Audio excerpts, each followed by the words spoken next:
All right, hello everyone, and peace of Christ to all of you. Today, our topic is kind of sensitive, and I hope that Muslims will share with us and they will give us their priceless knowledge about Allah. There's nobody knows Allah more than the Muslims, to the point they don't even know what the word Allah mean. Islam is a very, very amazing religion, to the point no one understand nothing in the Quran. The Quran yet claim that Allah He made it a clear book, and because He made it a clear book, the Muslims needed to make thousands and thousands of tafsir, which mean interpretation for the Quran. Yet they cannot explain the Quran. And at the end of the day, the Muslim they say Allah knows best. And to make it more horrible, even the Quran says that no one knows what the Quran means save Allah. I'm going to publish a book soon. It's called No One Knows What the Book of a Christian Prince means save a Christian Prince. And that will make my book a miraculous. It's not about being, confusing and stupid and say whatever. It's about a miraculous, because nobody understands it.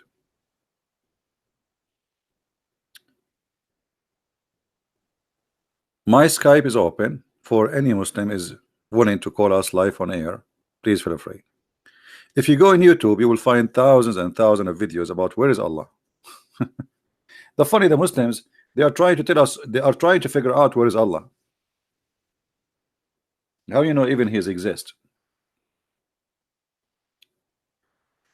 And then if you go try to to examine what they say to us in their websites, which is I find it kind of hilarious. As an example here, where is Allah? Okay, where is Allah? Here we go. Where is Allah? Who is Allah?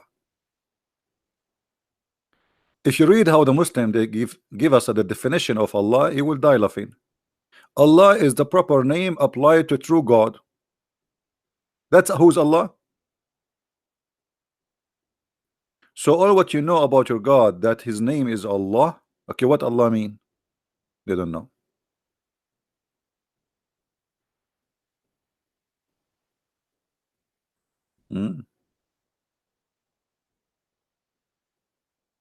Who is Allah? All the excellent divine names and attribute perfection. Allah is one and unique. He has no son. Nice to meet you guys. Allah have no son. He has no partner. He has no equal. He has no he is the sole creator, the sustainer of the universe. Every creature bear witness to His oneness. So why Allah want to kill the pigs? If every creature bear witness for His and what do you mean we bear witness for His creation? Here we go. I don't bear witness. I mean, what is that? Is that a definition, or this is a statement of somebody he believe blindly? All creation they believe in His oneness. Who are those creations? Cockroaches, cats, rats, dogs, goats. What do you mean? So you see here right away, when they start trying to present their God for us, they are making a statement which is silly. What do you mean? What does this mean? I thought you are going to tell me who is Allah. Or what you are saying to me, an assumption, a theory, that there's someone you don't even know, you never met, you never heard. Muslims, they never saw Allah, they never heard Allah, never spoke to them, not even once. This is why I call him the muted Allah. Allah is a mute God. And not only that, the Muslim they say to us that Allah, after He sent Muhammad, He went in a strike. Muhammad is the last prophet. Allah is now in a mute.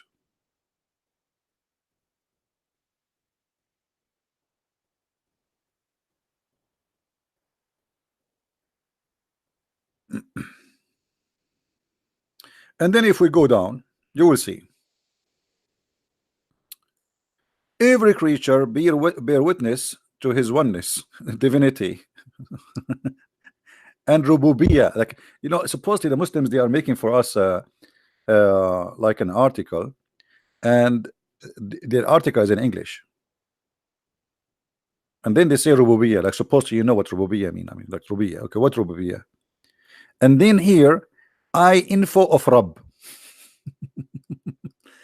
and the unique of his attribute names. What the unique about them? He get angry, I get angry. Allah, he cheat, I can cheat too. Allah, he lie, I can lie too.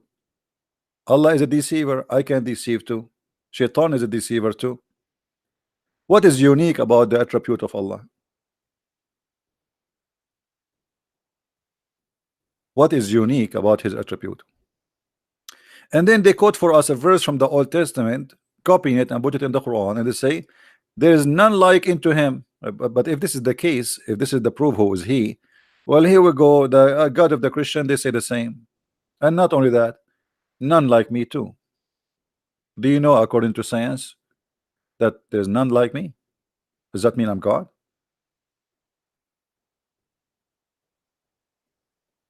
Until now, they fail to tell us who is Allah. Oh, what they are saying to us, uh, a fantasy statement, like somebody he saw a dream, and then in a dream he told us he did not even see who he's talking about.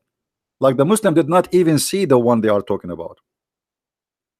Did Muhammad see Allah? No. Did he spoke to Allah? No. So what Muhammad knows about Allah?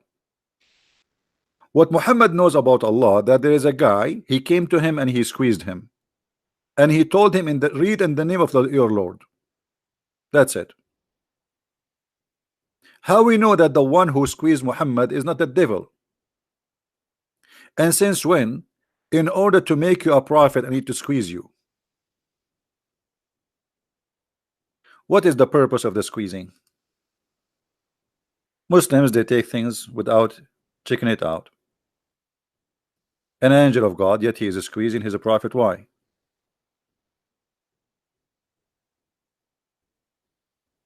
Don't you find that this is strange?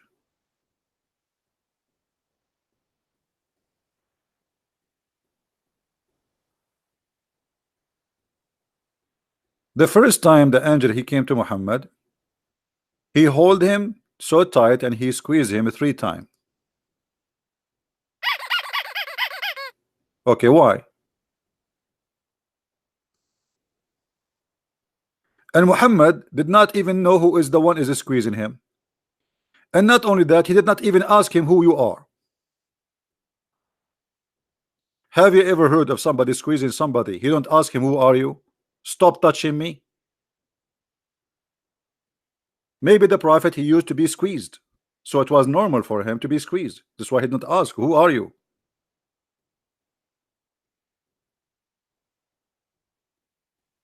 Maybe the angel, he thought Muhammad is a lemonade.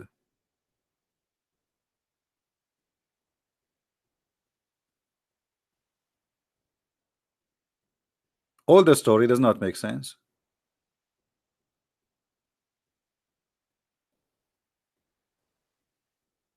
If there is any Muslim want to tell us what is that is about, please let me know.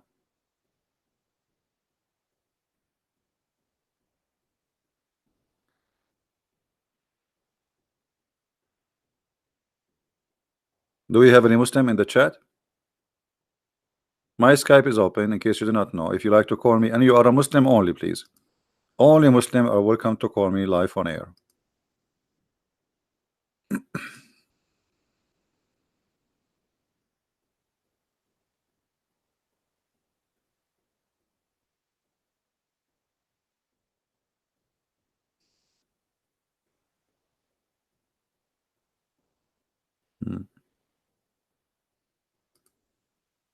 Anyone? Now let us go to something else.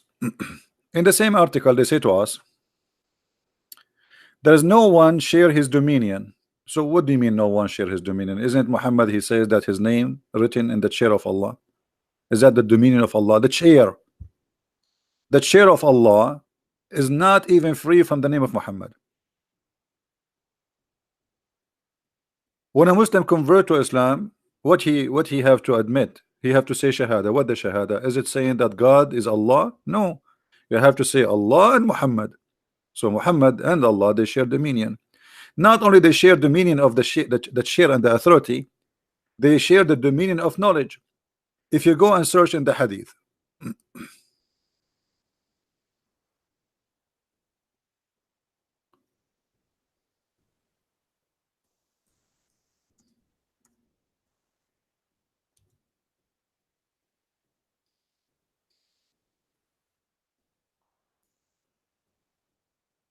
all the hadith says that Allah and his messengers knows best.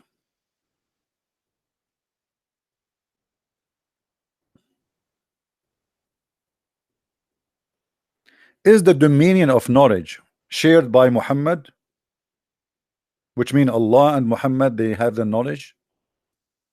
What do you mean when the Muslims and Muhammad agree with them that Allah and his messengers knows best? What does that mean?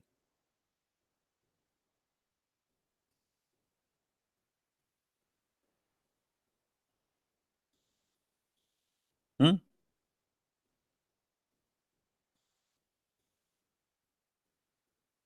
How Muhammad, he is sharing the knowledge of Allah?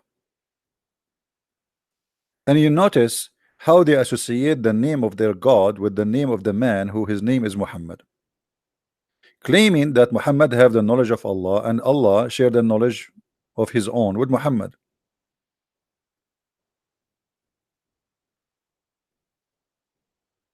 Hmm?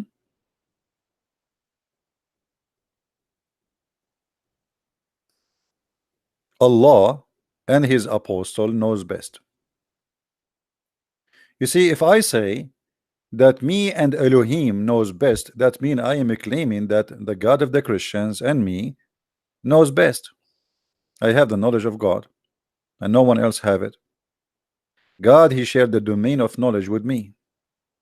It's not about God anymore. There is others who have the knowledge of Allah.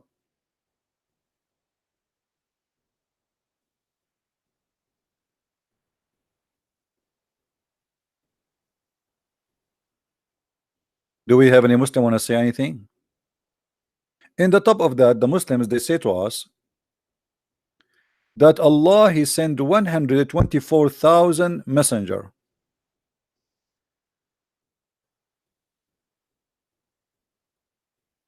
How many?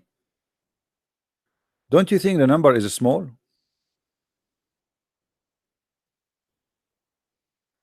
And here you see the madness. Allah, he sent 124,000 messenger and Muhammad is the last one. Why? I mean, is that fair? Mankind today, they are like guided and there's no need and that's it. 124,000, which means Allah, he was popping messengers and prophet like eggs, like a chicken laying eggs. It's like an ant. The queen ant, she lay a lot of eggs. Question: who can name for us the 124,000 prophet? Who is the prophet for India? By the way, according to the Quran, the yellow pages of Allah, it says that Allah, he never sent the messenger except in the tongue of his own people. وَمَا أَرْسَلْنَا مِنْ رَسُولٍ إِلَّا بِلِسَانِ قَوْمِهِ. What does that mean? Chapter 14, verse number 4. And we never send the messenger save with the language of his folk. So he have to be from them, speaking their language. Not only he speak the language, he have to be from them. But this verse destroyed the whole religion of Islam. Anyone knows why? What's wrong with this verse?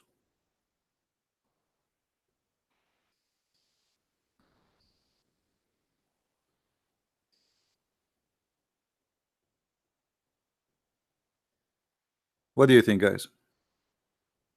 What's wrong with this verse?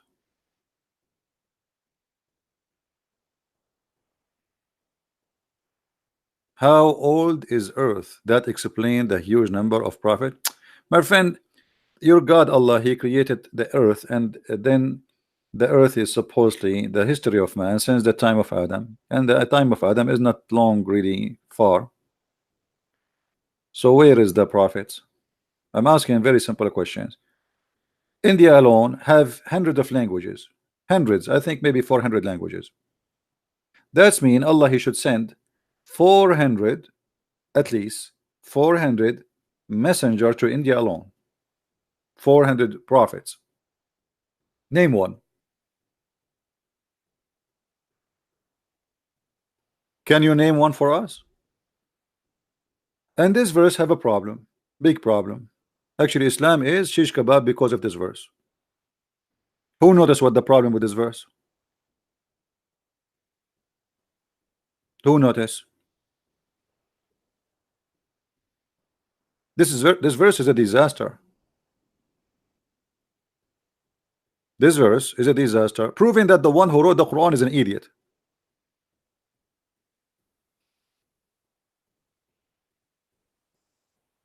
If Allah He sent messengers only from the people, He have to be from them, not a foreigner, and He have to speak the language for sure. In order for what? Logical. Allah is using logic for the first time. He's getting smarter. He says in order to make it clear for them. That's wonderful. How Muhammad is a messenger for the Bangladesh? How Muhammad became a messenger for Zakir Naik? Is he from India? Is he from Bangladesh? Is he from Pakistan? Is he from China? Is he from America? Is he from Europe? In order to send the messenger, he have to be from them. Speak the language of his folk. He have to be from the folk, speak in the language of the folk in order to make it clear for them. That's mean Islam is a false cult. Because the one who speak Arabic is a very small number. And actually not all of them are Arab. And the verse is so clear. He have to be from the folk, speak in the language of the folk. Somebody saying to me, I did not get it. Okay, Muhammad is an Arab, right? So what is the folk of Muhammad the Arab? Focus with me, please. When the Quran say his folk, who is my folk? If I am an Arab, who is my folk? Who is my folk? The Chinese, the Japanese, or the Arab? I am an Arab, so my folk are Arab. So I have to be from the folk, from this group, and I have to speak their language. So in order for Muhammad to be international messenger as they claim, Muhammad he have to speak the language and he have to be from the group. Which means if Muhammad was sent to the Indian, and India have hundreds of ethnic groups, not one ethnic, and hundreds of languages and religions, Muhammad he have to be 400 Muhammad. 400 Muhammad, each one of them is born between one of the folk of this nation.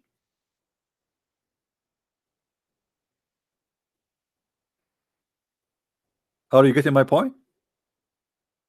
And the Quran is so clear. Why? The message will not be clear to them unless he speak the language of the folk. Do you see it? This is not me saying that. This is the Quran, and this is your translation.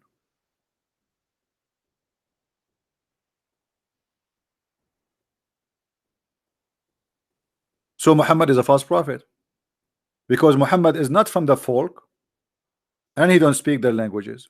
So Quran getting Muhammad busted, showing the contradiction.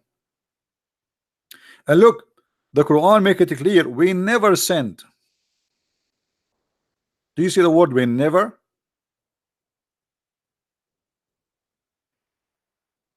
We never sent, no exception.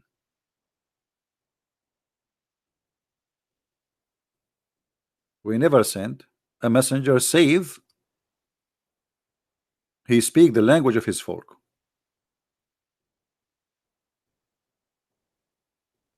Islam is a very silly, stupid cult.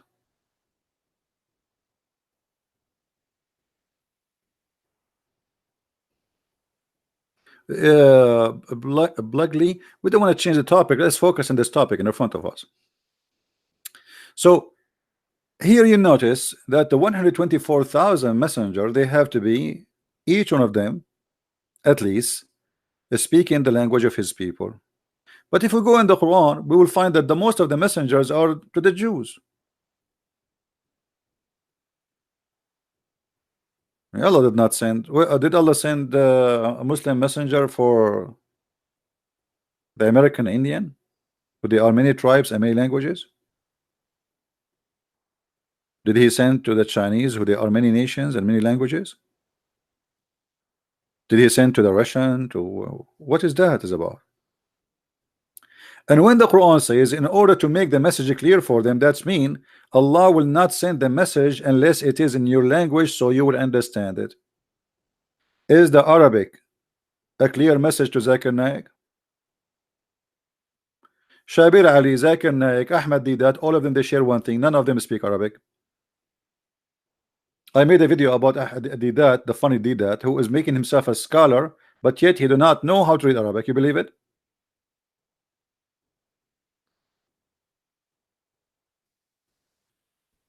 So now we go back to zero. There's no way that the God, if this is a God who is saying this verse, he is the God of Muhammad, because the God of Muhammad made it clear: I will never send a message to you unless it is in your language with the prophet from your people, in order to make it clear for you.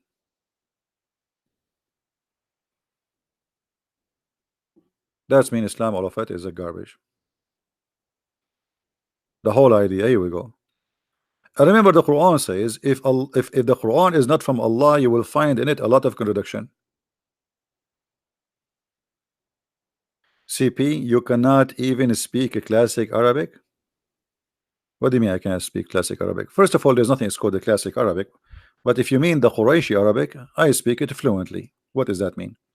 وما أرسلنا من رسول إلا بلسان قومه ليبين لهم فيفصل الله. What? I don't speak even classic Arabic.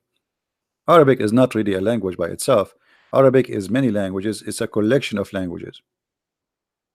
But because of Islam, the official language became the language of Muhammad, which is Quraysh. But there's nothing is called really Arabic. Most of the Quran we see in front of us is nothing but other languages.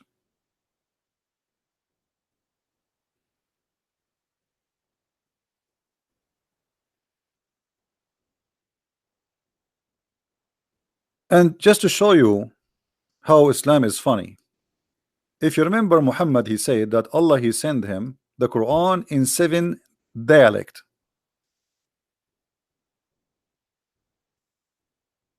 Why seven dialect?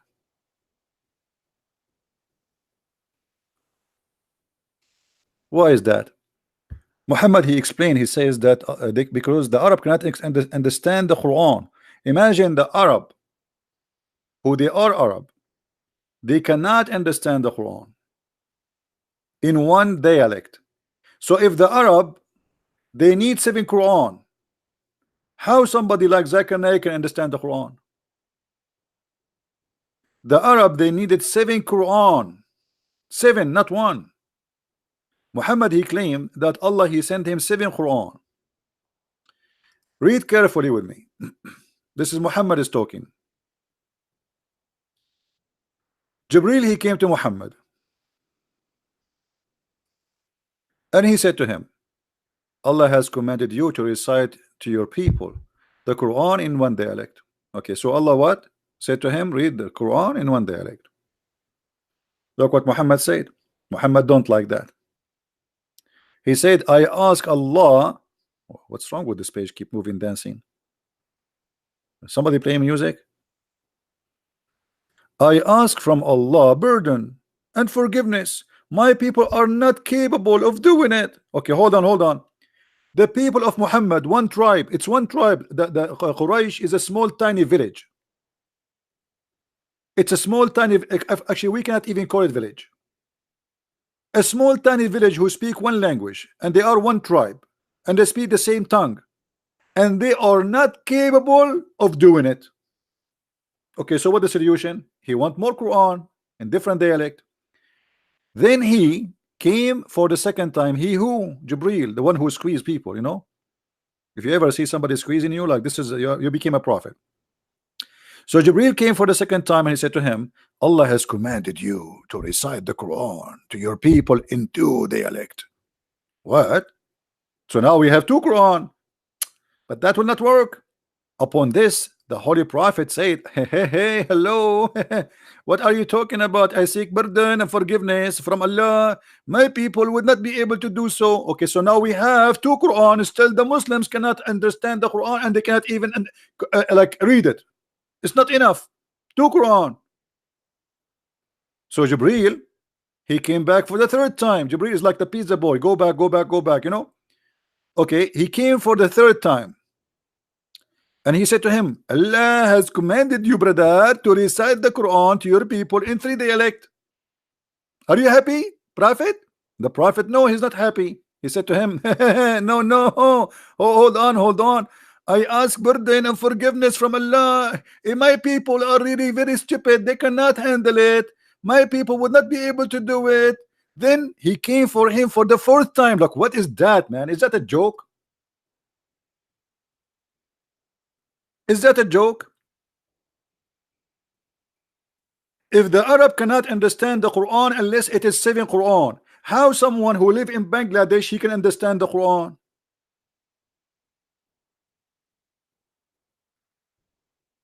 And where are the 7 Quran?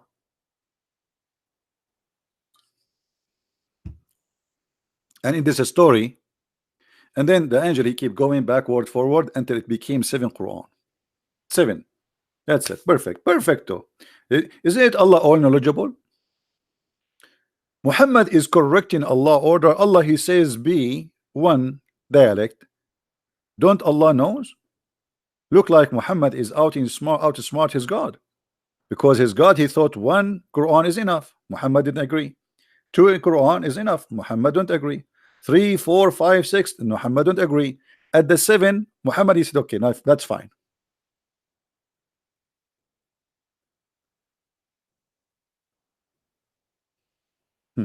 Look what Fadi he says to me. You know, Fadi, I feel sorry for him. But look like Fadi is a very, like, he's a nice guy, but he don't want to use his brain. I think his brain is in vacation. Look, he said, well, if the Arab, they knew Muhammad is a liar, so how they believe in him? By the sword. By the sword. Don't you know that Muhammad he left Mecca and nobody believed in him? I know you're telling me Muhammad he joined as-Sa'alik, the outlaw, the criminals who they are kicked out from their tribes. Muhammad he became their leader. Otherwise,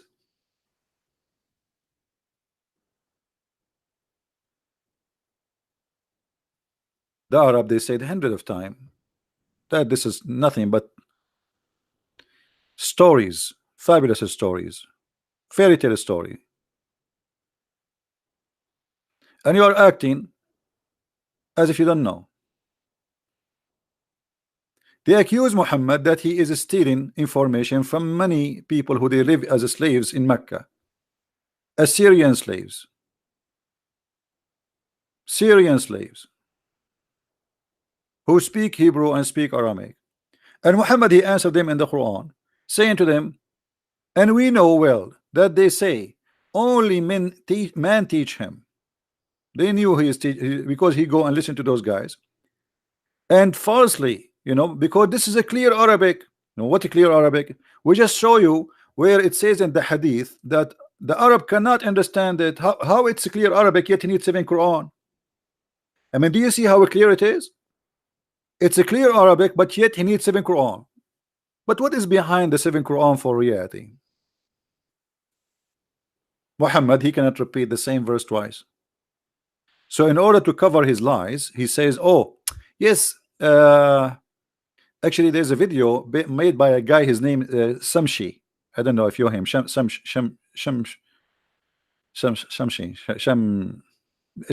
something, you know, that's like sound like a Chinese. So Shamshi he said that there is 2 Muslims He was reading a hadith, supposed to refute us as a Christian. Two Muslims, they were reciting the Quran differently, and they fought over it. The first one, he said to the other one, I heard the Prophet saying it differently. The other one, he says to him, you are a liar. The Prophet did not say it this way. I know how he said it.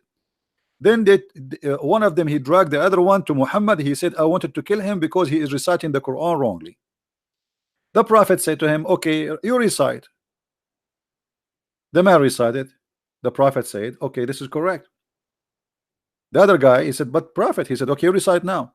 The other guy recited differently.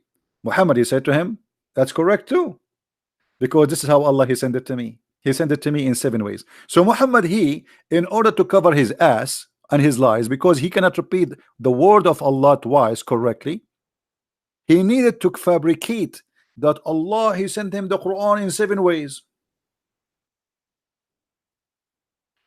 So if I tell you a story today, and tomorrow I tell you the story differently, you cannot say to me you are lying. I will tell you that Allah told me the stories in 7 ways.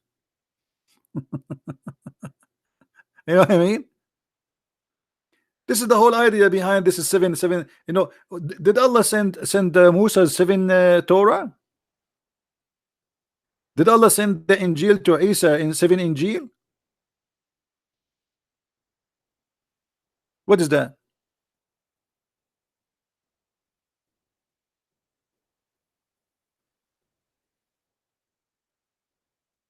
And what he mean?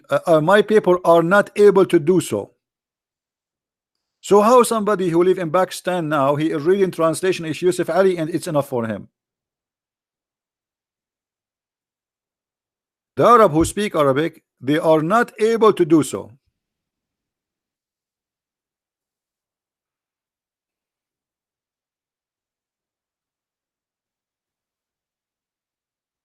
Do we have any blessing from Allah for us today to send us some Muslims to guide us to the truth?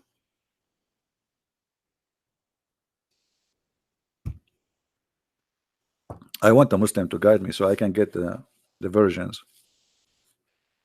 I really need versions. Even if I go to the store, I buy virgin oil. I mean, I love virgins.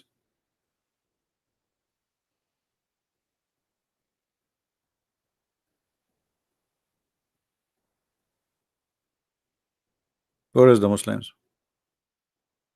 So all this religion, it does not mean any, it does not make any sense. It's silly. In the top of that, the Muslim, they made thousands of articles about scientific miracles in the Quran, amazing discovery in the Quran, when the Quran is the most stupid book.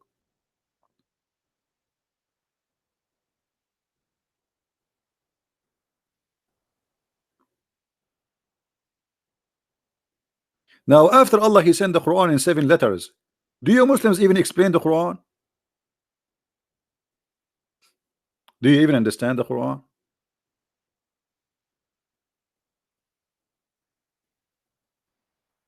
Okay, what do you mean reference? We are showing you the reference.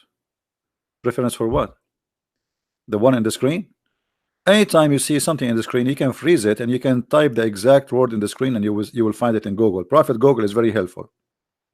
Like even if I don't show you the reference, the numbers as an example here, it might be even better for you if you type like a sentence, full sentence as exactly as it is in Google, and you will find the reference.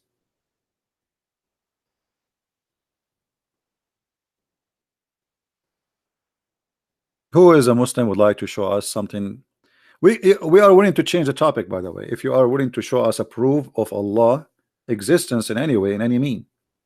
If you can show us a proof that the Quran is a book of God, please feel free. And we are here not against Muslims, we are here speaking against the cult of Islam. I'm not against you.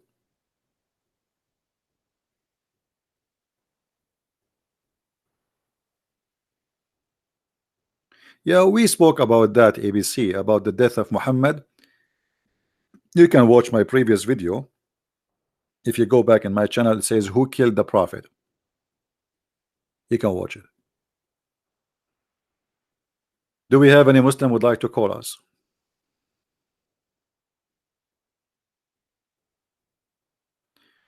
How are you doing, Fadi? Fadi, why you don't call me, my friend?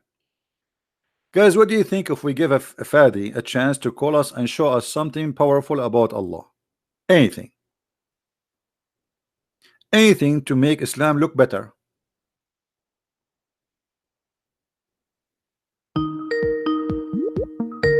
We have a Muslim who get upset always when somebody leaves Islam in my channel. Islam look better. Hello? Hey, how are you, Muslim? Assalamu alaikum. Are you allowed to say assalamu alaikum to me? Be honest with me. I'm saying, man, I'm saying, why not? But I No. If you are eating carrot like a rabbit, I will hang up on you. Either you speak to me in respect, or I will hang up on you. Are you a rabbit now? Oh, 1 second. 1 second. 1 second.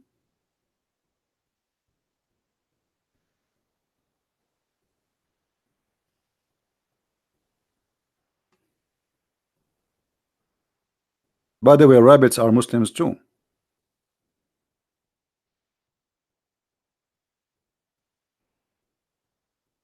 One second, almost done. Okay, call me back. Call me back. Call me back. The guy is going to shock. Like he's trying to swear it fast now.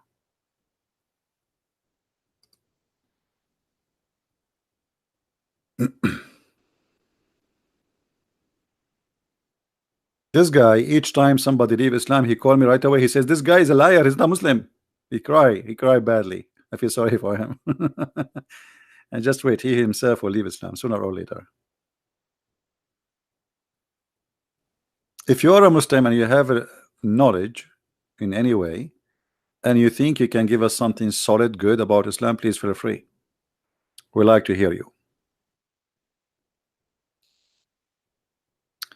Matt, are you a Muslim? Matt Chow? If you are a Muslim, you can call me, no problem.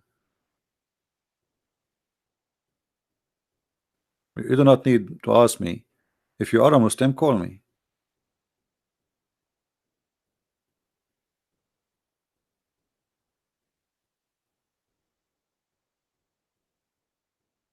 It looks like you are just joking here.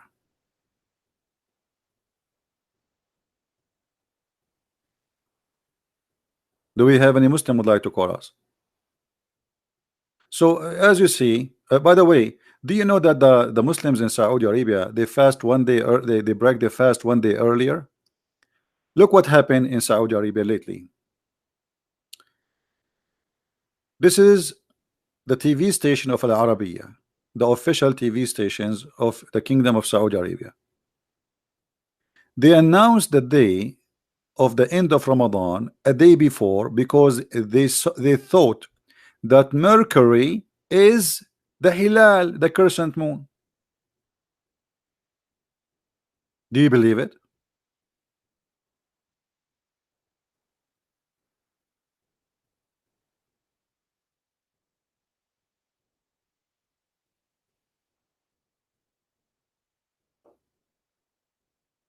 They bought telescope from the American. Look, they are waiting for the Hilal, the crescent moon.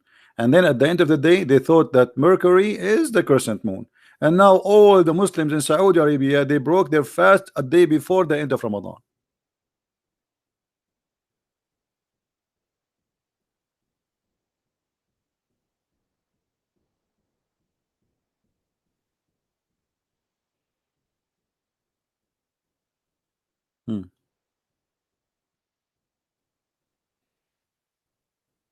I mean, if you have telescope and you could not recognize the crescent moon from different all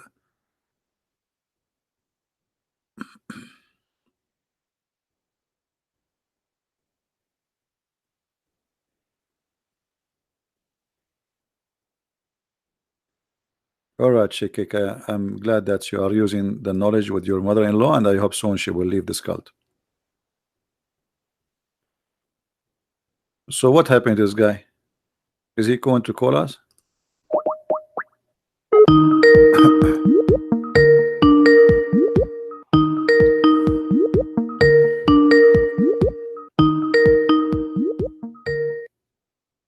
He is not answering now.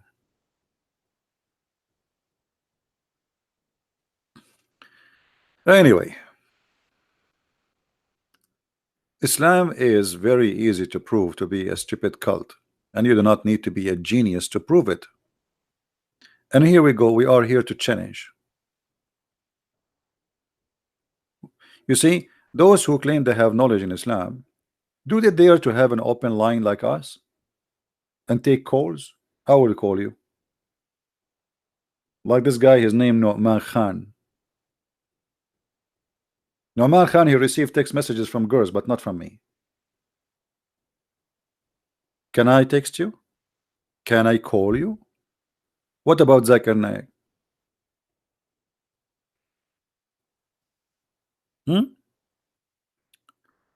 If we ask Zakir Naik about Allah sending messengers only if they speak the language of the people, what Zakir Naik will say? What do you think? Muslims, what do you think? Zakir Naik, your hero, who do not know anything about Islam, what he will say?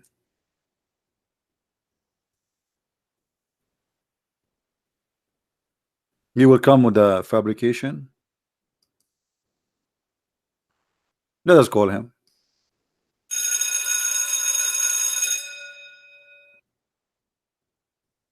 I forgot this ring will not work for him because this is a ring of shaitan. The Prophet said so. Hello? Brother Zakir Naik, Assalamu alaikum, brother. I have a question for you. I told you, your name is the Christian Prince, and don't change your name. I can't get you butted easy. Just take it easy. I did not change my name and did not change my voice. I'm talking to you, brother. What is the purpose of a chapter 14, verse number 4, where it says Allah never send a messenger unless he is from the people speaking the language of the people? So how the Prophet Muhammad can be a prophet for people in India or Bangladesh or Pakistan? First of all, the Prophet, he is welcome to be our prophet, and we like it. The same all what we say, I am sexy and I know it. Secondly, it's not your business. But we are trying to understand what the Quran is saying, how he can be your prophet if he is not from Bangladesh or Pakistan or India, and he don't speak the language of the people. As you see, the Quran says, in order to make it clear for them. And let me explain to you. First of all, the Quran is so clear for us, and I will explain it to you. If you go to the book of Tafsir al-Bukhari, it says that the Quran is so clear, and because it says it's so clear, this is why it's very clear. But your answer is not clear for me yet. The Quran says Allah will send only messengers to those who he speak their language, and Muhammad, he don't speak your language, so how he can be your messenger? At the old day, the Prophet Adam, he came to India, and he used at that time speak Arabic, and this is why the Prophet, he was the prophet for India too, because we are originally Arab. Adam, he came to India, and India was Arab. And the Prophet, based on that, he is a prophet for India because originally they are Arab. Absolutely. And we can prove it for you. As an example, the Arab, they like to eat rice. We like to eat rice. They like to eat curry. And we like to eat curry. And they like women, and we like women. So obviously we are one nation, and you get your basid. And don't call me again.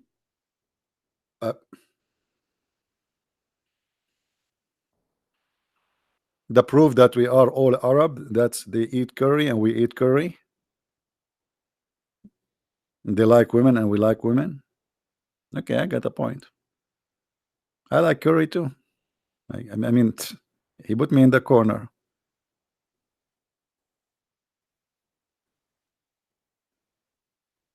Any Muslim want to answer this?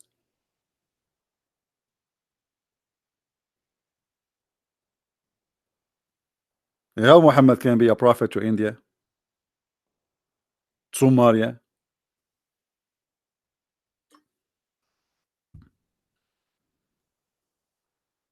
All the countries around the world. The Quran says Muhammad, he cannot be a prophet for them.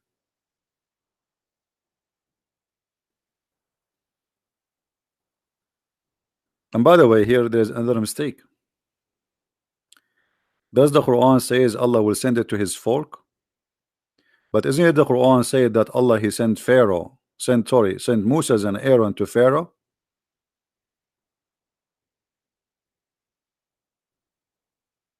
Is Moses an Egyptian?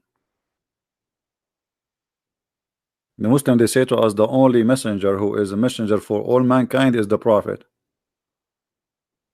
What does that mean? Abraham, according to Muslims, he came to Mecca. Abraham was an Arab. At that time, there's no Arab.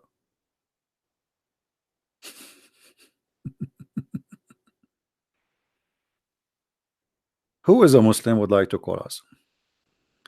Does Hilal mean the crescent moon? Yes.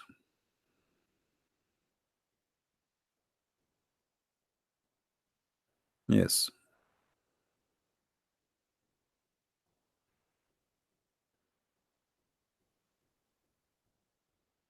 And Hilal actually is coming from the same as we explained before, where Hil al. Hil al. Al is a word meaning God, the same as Baal.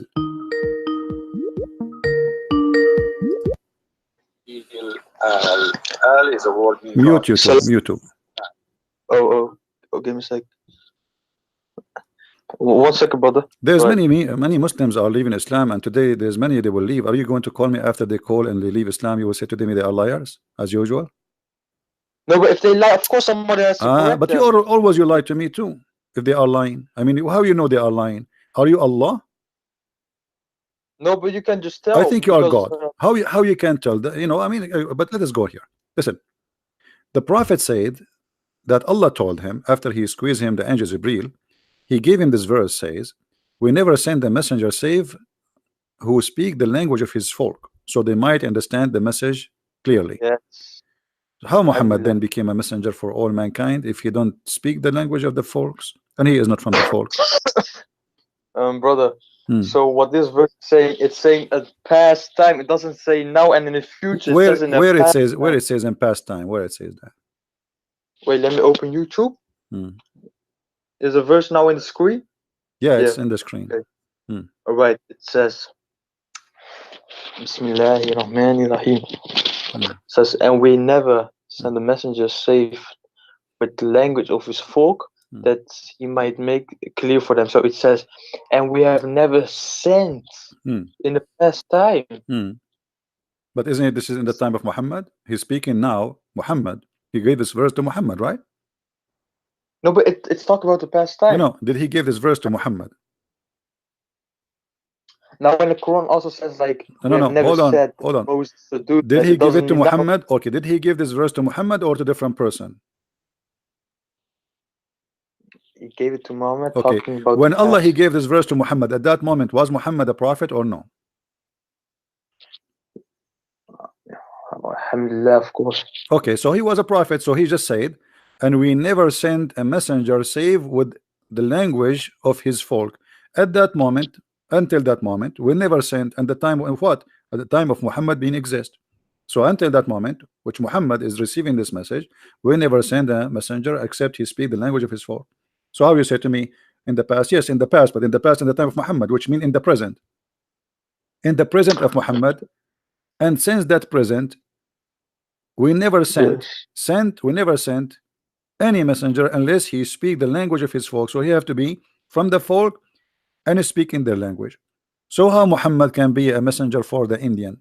And the Quran saying clearly, in order to make it clear for them. So what is the reason? In order to make it clear for them, but the Quran so if you also send if you send a message in different language, Allah agree that will not make it clear for them, right? Yeah. Now, brother, it also says in the Quran, it says that if they just read the Quran, they will understand it through the Spirit. Do you understand the Quran yourself? They just understand if they read it in Arabic. Okay, what your prophet he says no. Your prophet he says he asked Allah for 7 Quran because the Arab they can't understand it. And here the hadith in front of us. This is your prophet. This is your prophet saying. This is your prophet saying the Arab, not the Indian. The Arab, who they are Arab, they cannot understand 1 Quran. They need 7 Quran. So how somebody from India he understand the Quran in translation when the Arab who speak Arabic they could not understand the Quran? And Muhammad himself is saying that my people are not capable of doing it. What is that? Not capable? No, but Allah makes them now capable. Allah no. Muhammad saying to Allah, my people are not. Allah he saying to listen. The hadith in front of us. Are you reading? Do you know how to read? Of course, man. Okay, read. Then Allah has commanded you to recite to your people the Quran in one dialect. One what? One dialect. Okay. What Muhammad respond was? I ask Allah burden and forgiveness. My people are not capable of doing it. How many dialect you are reciting the Quran today? It's commanded to recite to your people the Quran in one dialect. Upon this, he said, Is it Sahih? Oh no, this is da'if. And what is Sahih? I don't know. You tell me. Are you saying you are to me saying sahih? What sahih mean? You tell me what sahih. What sahih mean? Sahih is somebody eating too much carrot. What is that? Sahih? What's wrong with this religion? I mean, look how funny this religion. Their religion have weak and strong. That's mean your God Allah is weak too. I mean, if Allah Prophet he said that, can't Allah preserve his teaching? Why you Muslims keep fabricating stories? Why you Muslims are you saying to me you Muslims we lie about the Prophet and we fabricate a story about him and Allah he could not stop us? Your God is weak. Here we go. You are right away asking me, is it weak or strong, brother? Which mean, is it a lie story or a true story, brother? Because we Muslims, we write a lot of lie stories about our Prophet. We lie a lot we lie. We like to lie. Do you like to lie? Why you are asking me if this is weak or strong? What does that mean? Explain to the audience. What does that mean? So in the hadiths, the hadiths are comparable to the New Testament because the New Testament and the hadiths are actually almost the same, but the hadiths are stronger than the New That's Testament. That's false because Old Testament and New Testament is the same. And hold on. We don't have something. Hold on. Stop being silly. Have you ever seen a Christian saying that something in the New Testament is weak and strong? We don't believe in that. That's why it's not clear. So I'm asking you why you are saying to me da'if. Why you Muslims? Why you okay? So if this is not. So you are saying to me that the stories which is mentioned by Muhammad is not protected by Allah. Is that correct?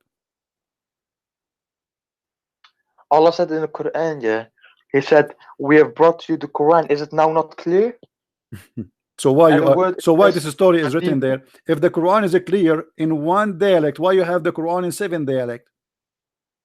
It's clear. It says people. It says to specific people. Doesn't say to. Doesn't matter if the Quran is clear in one dialect. Why we need 7 Quran? You said to me it's clear.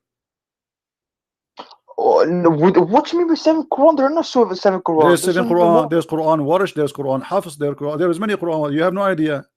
Are you sure you're a Muslim? I think you're a liar too. I think you're not a Muslim. I think you're a Sabian. Well, what's a Sabian? Sabian is like your prophet. Right? Your prophet is a Sabian. I'm a true Sunni Muslim. So, but your prophet is not a true Sunni Muslim. Your prophet is a Sabian. What is a Sabian? The Sabian is the word Sabian is those who do coloring. They color you. You know, like they put you in the water and they color you. Ink in ink? No, by water. How am I gonna get caught if I go into water, man? So are you saying to me this is stupid? Well, first of all, if you look at this, it actually says this. It says, I was watching the video while I was eating. Don't change the topic. Don't change the topic. Are you saying to me this is stupid? To color somebody by water? It depends. Because in the Bible it here says. We go. You say here we go. Now it's depends. So what depend? What depend? Either you say yes or you say no. What does that mean? No. Well, even if in your Bible it says that God gave Moses another color when he put his hands in his bosom. I'm asking you in your Quran, in his bosom. Listen. I'm looking at your stupidity. I'm asking you, is it correct? You are asking me what is the Sabian, right? Yeah. Okay. Do the baptism of the Sabian.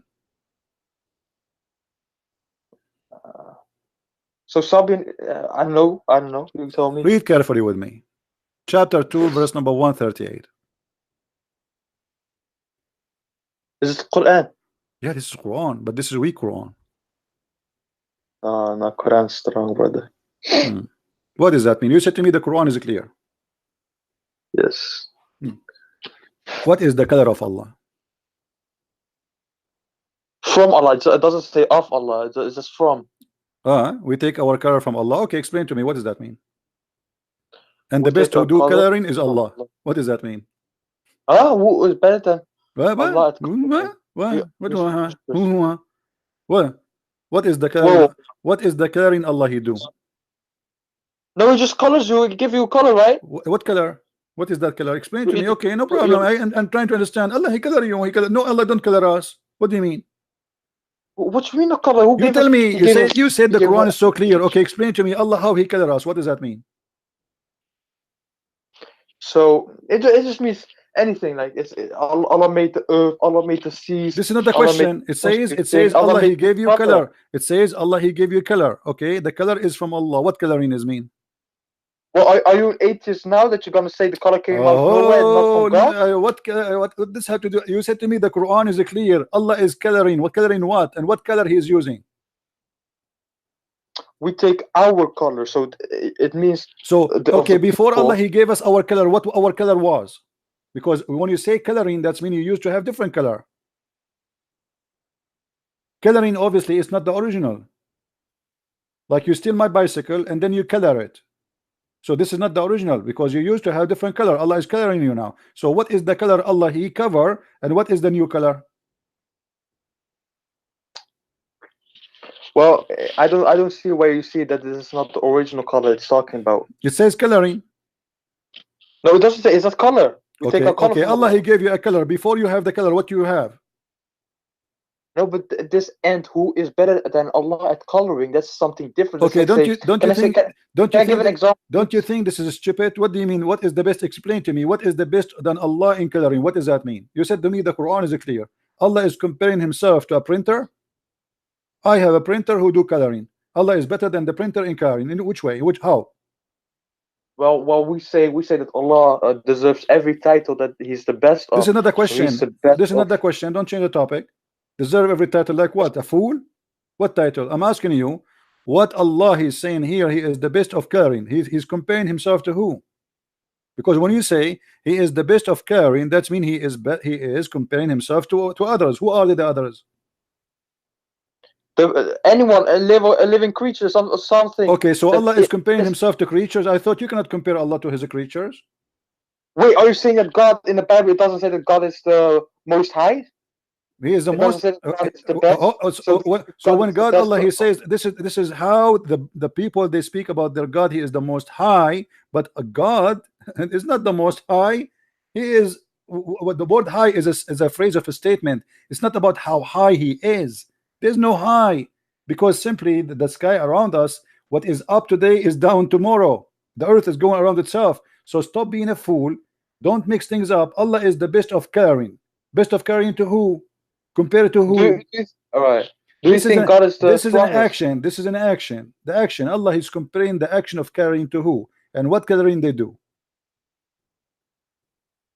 He just gives a color, man. Like what color? Okay, what is the color? Give me the color. What is it? Okay, what is the color you are talking about? His skin color, of course. Oh, so Allah He made us black. Allah He made us white. But He is saying He is better coloring than others. That means there's others who make you black and white and Asian too. There is others? I see what you mean, but that's not the case, brother. So let's say I got a table, right? So are you saying to me that Allah here is lying when He say He is better in coloring, but He is not really better because there's no other ones doing coloring except Him? So it says at coloring in general. It doesn't say like color skin. Doesn't matter as long as coloring in general. That means there's other people who do coloring in general too. So Allah is the best in coloring. I got a good example, brother. If you let me say this example and then you say whatever, right? Please. All right, I beg you. Okay, please. I beg you. All right. So let's say Leonardo, you know Messi, right? You guys in America, I know you guys know soccer, right? Football? No, I don't play football. But you know football? The only game I play is Allah. But I'm just being honest with you. I play volleyball every day with Allah. I mean, He is sometimes up, He is sometimes down. It depends. So let us make Him up now. Explain to me how Allah is the best of caring. This is my football. All right. So let's say Messi, he plays football in Spain, right in the stadium. So you are saying to me that Allah He play better football than Messi? No, let me explain. So then Messi says he plays in the Barcelona stadium, and then he got the most goals. and then he says, "Who's better than me if playing football?" But he doesn't say he's playing football specific in the stadium in Barcelona, in general, in whatever stadium. So who is better than Allah? I mean, Allah is better than who? No, As but it long doesn't say okay, specifically coloring your skin, because it would say that if it was saying specifically, it says that coloring. No that's problem, general, but brother. you just showed us that Allah is stupid, because if a football guy, he says I am the best, he is talking about obviously about football, correct? No, but let's say he makes 5 goals in Barcelona stadium. No problem, but when a says, soccer guy, he says I am the best, obviously he's not talking about himself being the best actor, he's talking about him being himself the best player in that game, correct? Okay, but, as long he is the best player, and this is the example you gave me, that's mean Allah, he is claiming there's other players, but he claimed to be the best player. That's his mean. That's mean he's not the only. That's mean that he's not the only God. Read with me this verse, chapter 23, chapter 23, verse number 14. If you answer this one, if you answer this one correctly, I will give you a big carrot. Chapter 23, verse number 14. It says Allah is the best of the creators. How many creators there is? Well, I can create something now if I want. Really? And that will make Allah better than you in creation? So you join the club of creators? All of us, we know. I can be. No, don't be a fool. We know that Allah, he said it clearly, that the creation he speak about is giving a life, not about making a table. Don't be a fool. No, but so ground is life, trees are life, but that's also created by God. No, Allah, he said, he challenged the man and the genie to create even a mosquito or a fly, correct? Let me see, man. What do you mean, let me see, man? Chapter 22, verse number 73, Allah, he says, "O mankind, make like this, like what?" He says, you know, do you worship beside Allah something who will never create a fly? So what is the word the creation in the Quran? Is about giving life, like creating a fly. Even a fly you cannot create. So when Allah, he says he is the best of the creators, obviously he is not talking about creating a table. Stop lying. He is asking, can you create a fly? Do you if I fail at creating something, does that mean I'm a failed creator? What? I'm a creator. If I try to create something, but I've created something different, but I try to, let's say I try to create my friend, life, man. You are not creating anything. There's invention and there's a creation. Creation is you make something come to existence.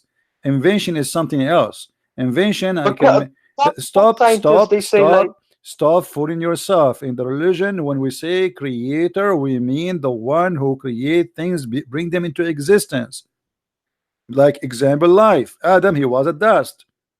He made him mud. He breathed into him. By breathing into him, he gave him life. That is a creation. Otherwise, the mud, anyone can do mud. Otherwise, mixing dust and water together, I can do it. But I cannot breathe into something and give it life. That is the creation. So now, when Allah, he says he is the best of the creators, Allah comparing himself to who? If there is someone else, he do create from the mud creatures?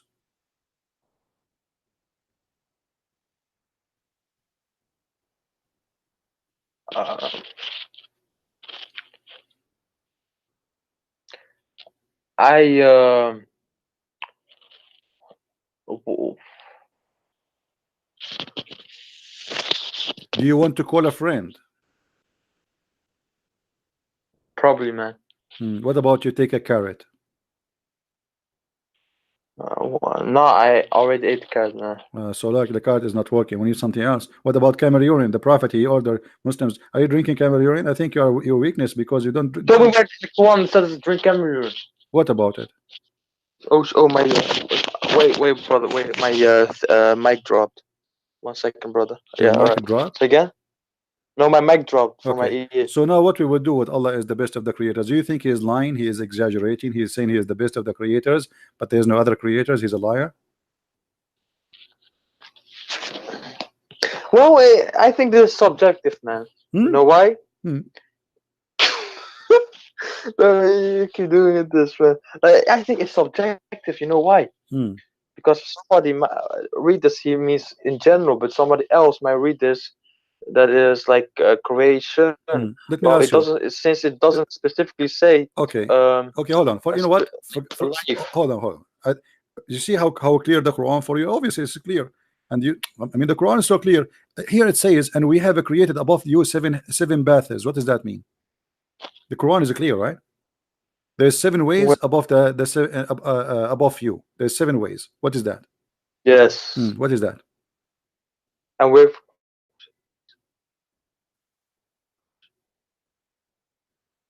I know, maybe in the tafsir. In tafsir. I thought the Quran is clear. Okay, what about? I will give you something easier. You see, you said the Quran is clear, and we send down from the sky water. Is that true?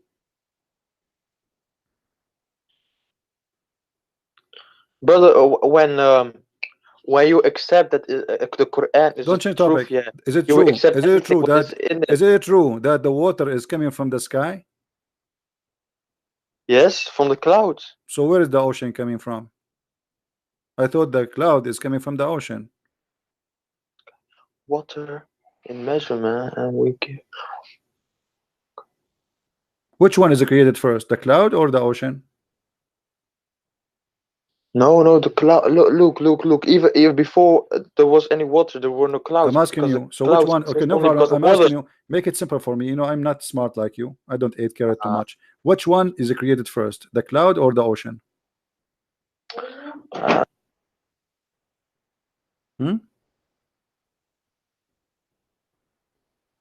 One second, brother.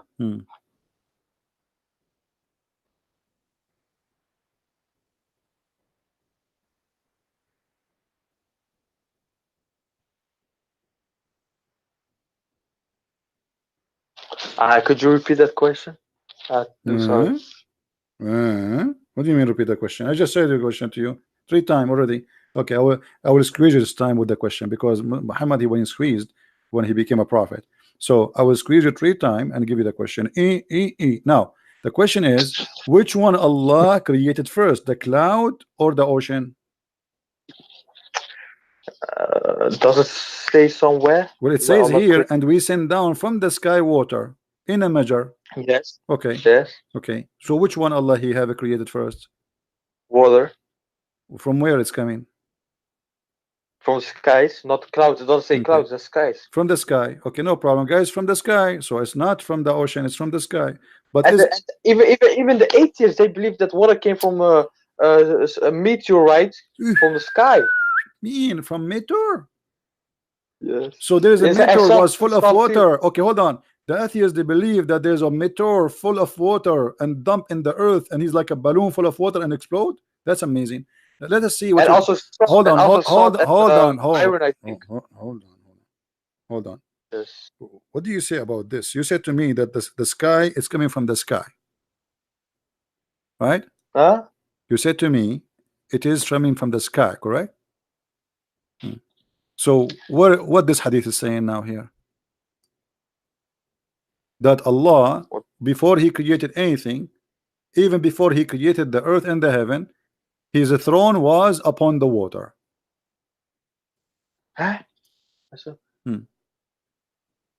Allah ordained the measures of quality of the creation 50,000 years before he created the heavens and the earth, and his throne was upon. Yeah. So what is the water was? There's no earth. There's no, no but heaven. it doesn't mean what was created in the sky. It says the water was brought forth to My us. friend, hold on. Listen. It doesn't mean the general water was created from the sky, brother. Abdul, listen. It says the water we have today. Okay, Abdul, listen. There's no heaven, there's no earth, but yet Allah is a throne above the water. Where was that water? There's no earth, there's no sky, there's no earth. It says clearly, before he created the heaven and the earth, as his throne was upon the water. So there was no heaven, there was no earth, but yet he was in the top of the water. Where was that water? All right. Now, before I answer this question, Prince, brother, I can, if you want now, right now, I will ask smart Muslim Sheikh. What do you mean smart Muslim? Are you saying you're hold on? Are you insulting yourself? Are you saying you're a stupid Muslim? You wanna ask a smart Muslim? What does that mean? I never mind him then. Never mind him. All right. So what? So let me ask you then. Let me ask you then. I am willing Right. to. I'm willing to help you. If you call live right now on air your sheikh and put him in the speaker with us, so I can talk to him. Can you do that? Wait, what?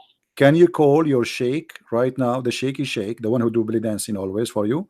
Can you call him and challenge him to answer me and put him in the speaker to talk to me live? Yes. Okay, do it. Yes. Go ahead. Right now. Right now. Are you ready though? Right now. All right, brother. Okay. All right. If you give me a second, man. Why you are hanging up? Why you hang up?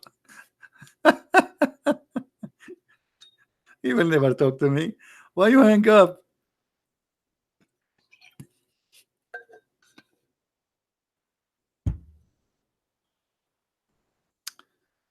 Okay.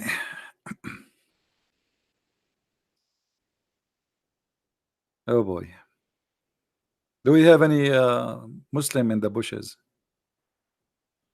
I mean, what is this? The Quran is so clear. Yeah. All right.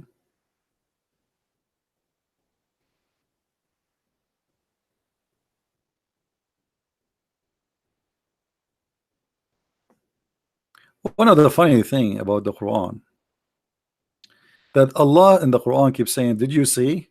Did you see? See what? We saw nothing." Guys, did you see how the sky is blue? Okay, what does this have to do with you? Did you see how I created the sky? Okay, did you? No, we did not see when you created the sky. Okay, did you show us? I mean, you keep saying, "Did you see? Did you see?" I mean, Allah is speaking to the blind people who is trying to make them believe, supposedly, and He's saying to them, "Did you see?" I thought they are blind, and that's why you are trying to guide them. So what you say? Did you see? They are blind, my friend. I did not see.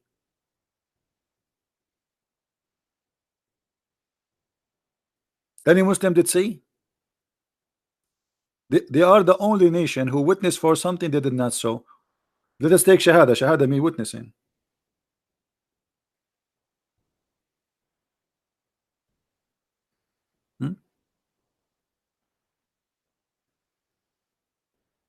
Look at this.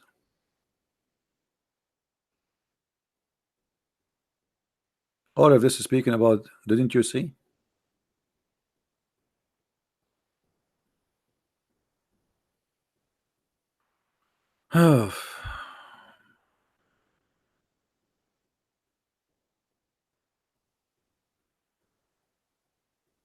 Any Abdul? I am not taking your call. Yes, maybe you are blocked, Matt, because you are being silly. You are not a Muslim and you keep saying you want to take my call. Why I want to take your call?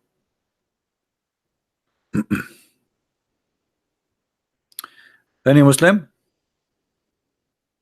Now this guy is trying to convince his sheikh to call me and to speak to me. He will never talk to me. He will risk his career. No way.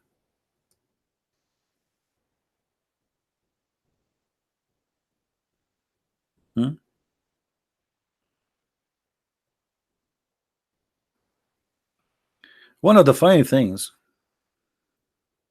the Quran says that Allah, He have the knowledge of the unseen.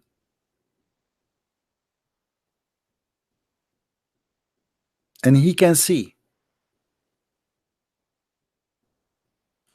But if we do a little examination, we will find that Allah, He have no idea what He is talking about. As an example, Allah created from every kind, male and female.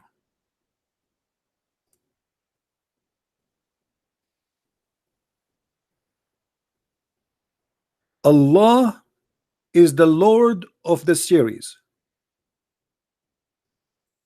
because He's a Sabian. That's what the Sabian believe. Ashara, this is why actually one of the names of Muhammad, they call him the father of Ashara, because he worship this planet. And this is an old religion, exists in Arabian Peninsula, and they used to worship it.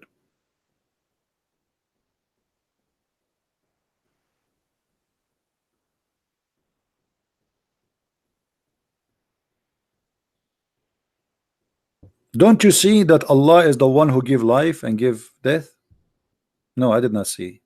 Did you see it? Don't you see that Allah is the one who make you laugh and make you whip? No, I did not see. All of this is nothing to see.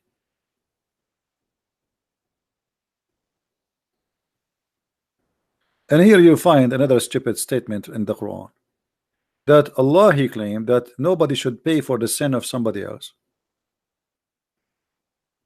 But in different locations, Muhammad, he make it clear that the Christians, they will pay, and the Christians and the Jews specifically, they will pay for the sin of the Muslims.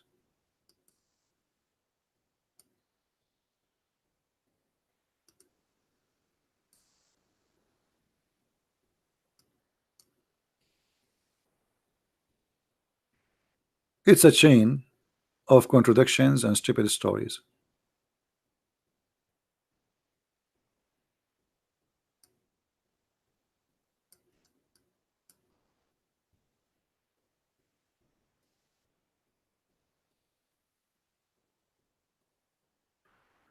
Let us see.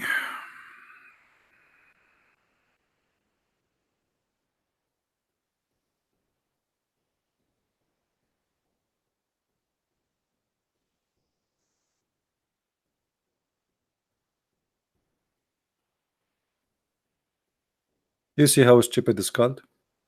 The Muslim, they say to you, is it fair that Jesus, you Christians, you say that Jesus, he paid for your sin? And they quote for you the Quran saying that Allah, he says that nobody should pay for the sin of somebody else. Let's just change the translation, because this donkey is very weird translation.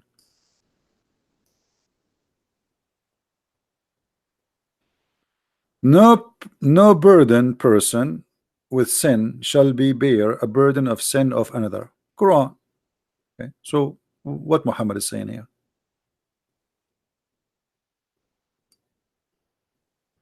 One of the clear signs of cult leaders, they are not consistent with their own teaching. Either nobody will pay for the burden of somebody else, or people will pay for the burden of somebody else.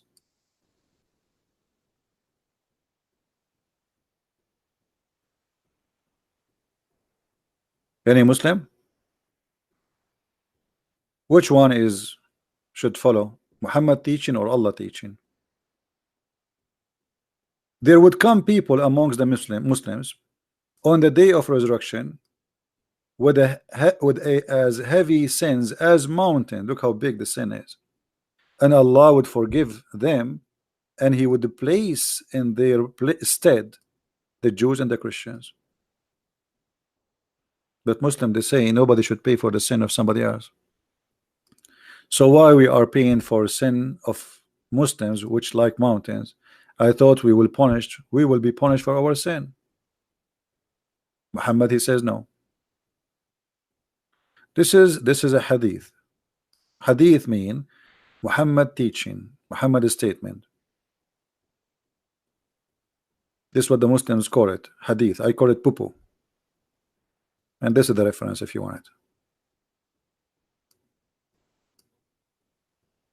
You see, the funny thing about Muhammad, he cannot keep his mouth shut, and the more he talk, the more he get himself busted.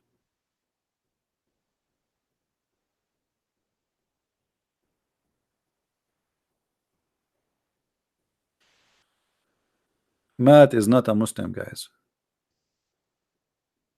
You know what? Let me block this guy. It just became annoying. Do we have any Muslim would like to call us?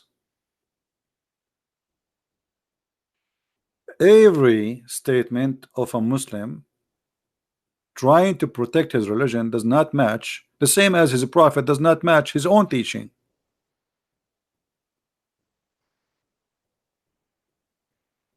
How a prophet of God, he says statement against what his God told him? Any Muslim can tell us? How he is a prophet speaking for this God, but his God says something and he said the opposite.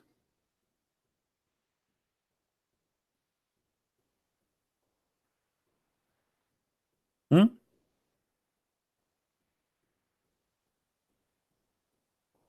And what happened to this guy? He want to call his sheikh. I think he is diving in the deep ocean trying to find him.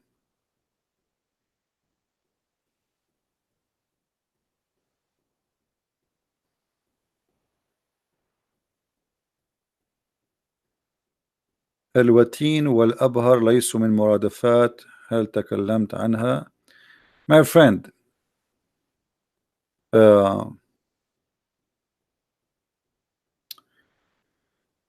الوتين, when a Muslim he says to you that the word watin is not the same as the abhar,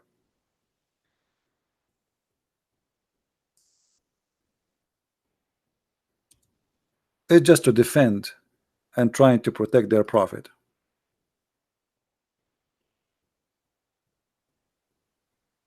which is not true.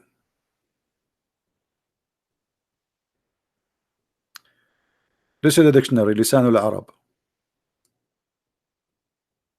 نيات القلب الوتين نيات القلب. It appear in Surah Al-Haqqa verse number 46. What do you want more? الوتين الشريان الرئيسي. All right, now we go to Abhar. Always Muslims, when they try to defend, they try desperately to defend, but it doesn't work.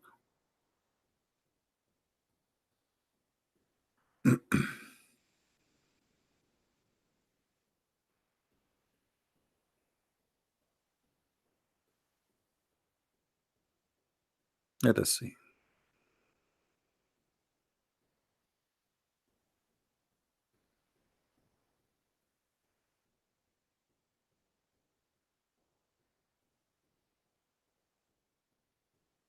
And if you have a Muslim would like to call us, he can, you know. Here we go. This is the dictionary. Al-Abhar في علم التشريح. The most or the biggest vein in the body goes from between, or the most important, between the right side and the left side of the heart. Do you see it? So both of them is the same. And this is the Arabic dictionary.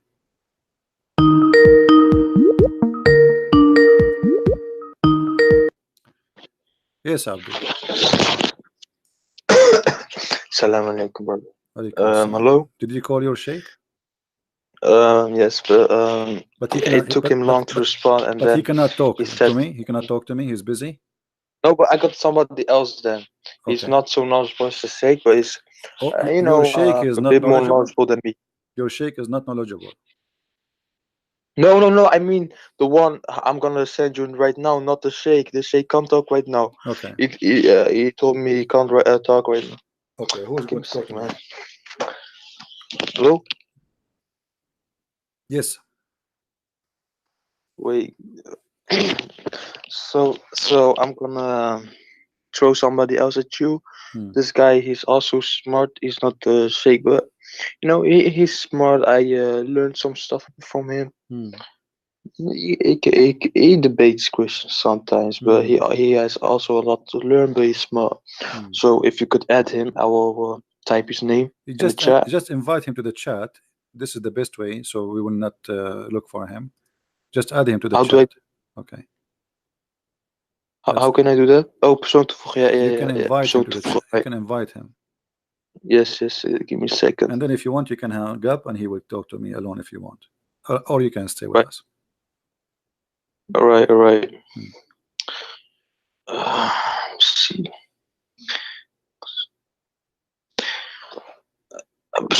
Let me see if I can. You can click at the plus sign, and then that will make him invited to that conversation. Yeah, but he got not the Skype, so I gotta add that Skype now. Right.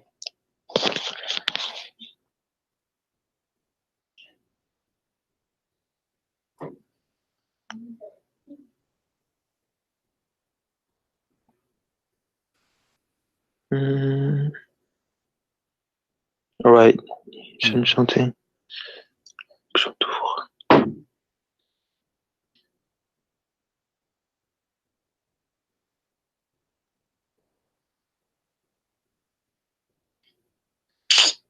That was this. It says, brother, before you invite him, you have to say inshallah. If you don't say inshallah, he will never come. Because Allah will not allow it. Inshallah. I did marry 99 women. I have sex with them all in one night, and I forgot to say inshallah before I started. And look what happened. I don't have kids until now. In the car. Yeah, I'm sorry for this taking a bit. Let me see.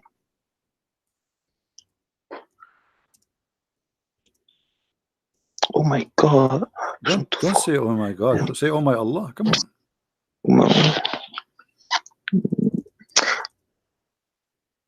Well, I type his name. If I press add someone, I type his name. It says, I see some other account when I type his name. Why is this? What? Give me his name. I will invite him. Give me his name. I send the name on the chat. Okay.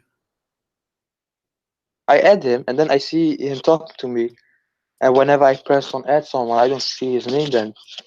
It's weird, man. It's really weird. Weird.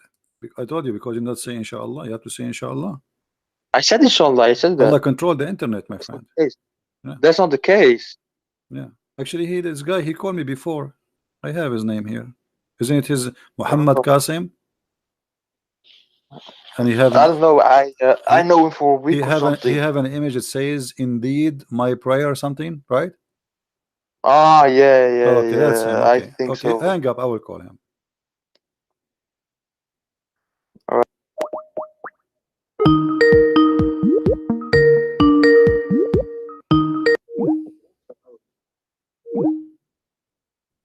He did not accept the call.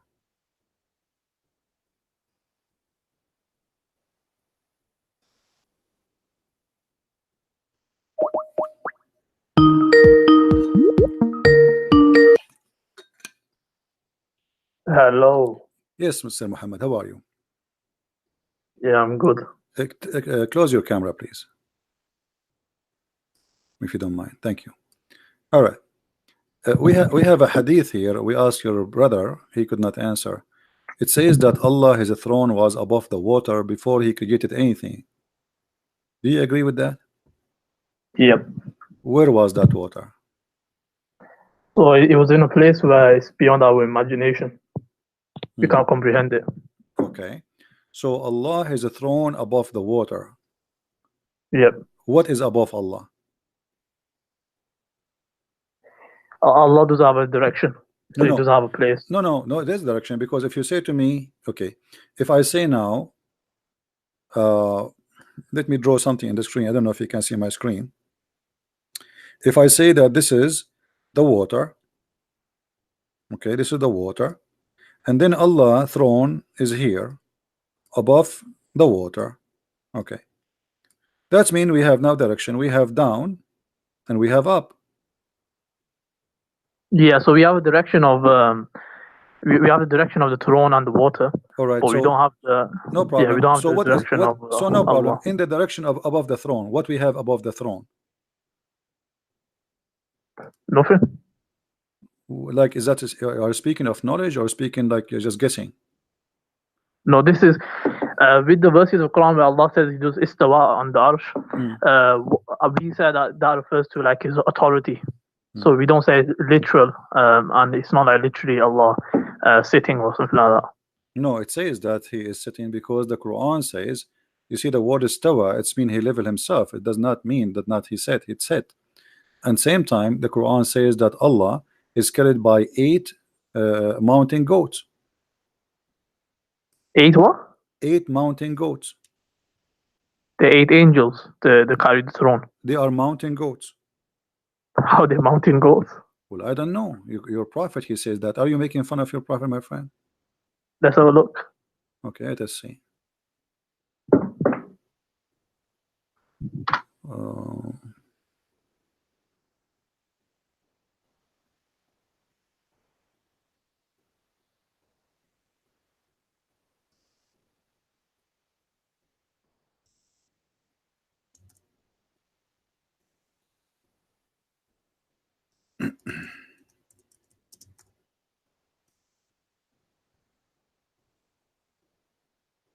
All right, read with me carefully, please. The hadith here is saying there's like 7 heavens above the earth, and the heaven which is above at that similar distance go until the count 7 heaven. Above the 7 heaven there is a sea. This is the water we are talking about, and the distance between whose surface and the bottom is like the distance between the heaven and the next. Above that there is 8 mountain goats, and the distance between their hooves and the haunches is like the distance between the heaven and the next. And above that is Allah. Do you see it?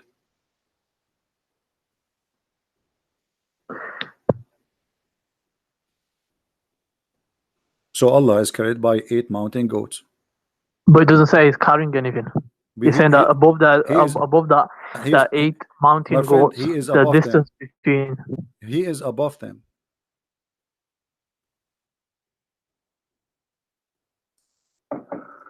Right, so he's beyond that. So he is above them. So it's all about the interpretation of the above. No problem. Let us make it clear. Are they carrying him?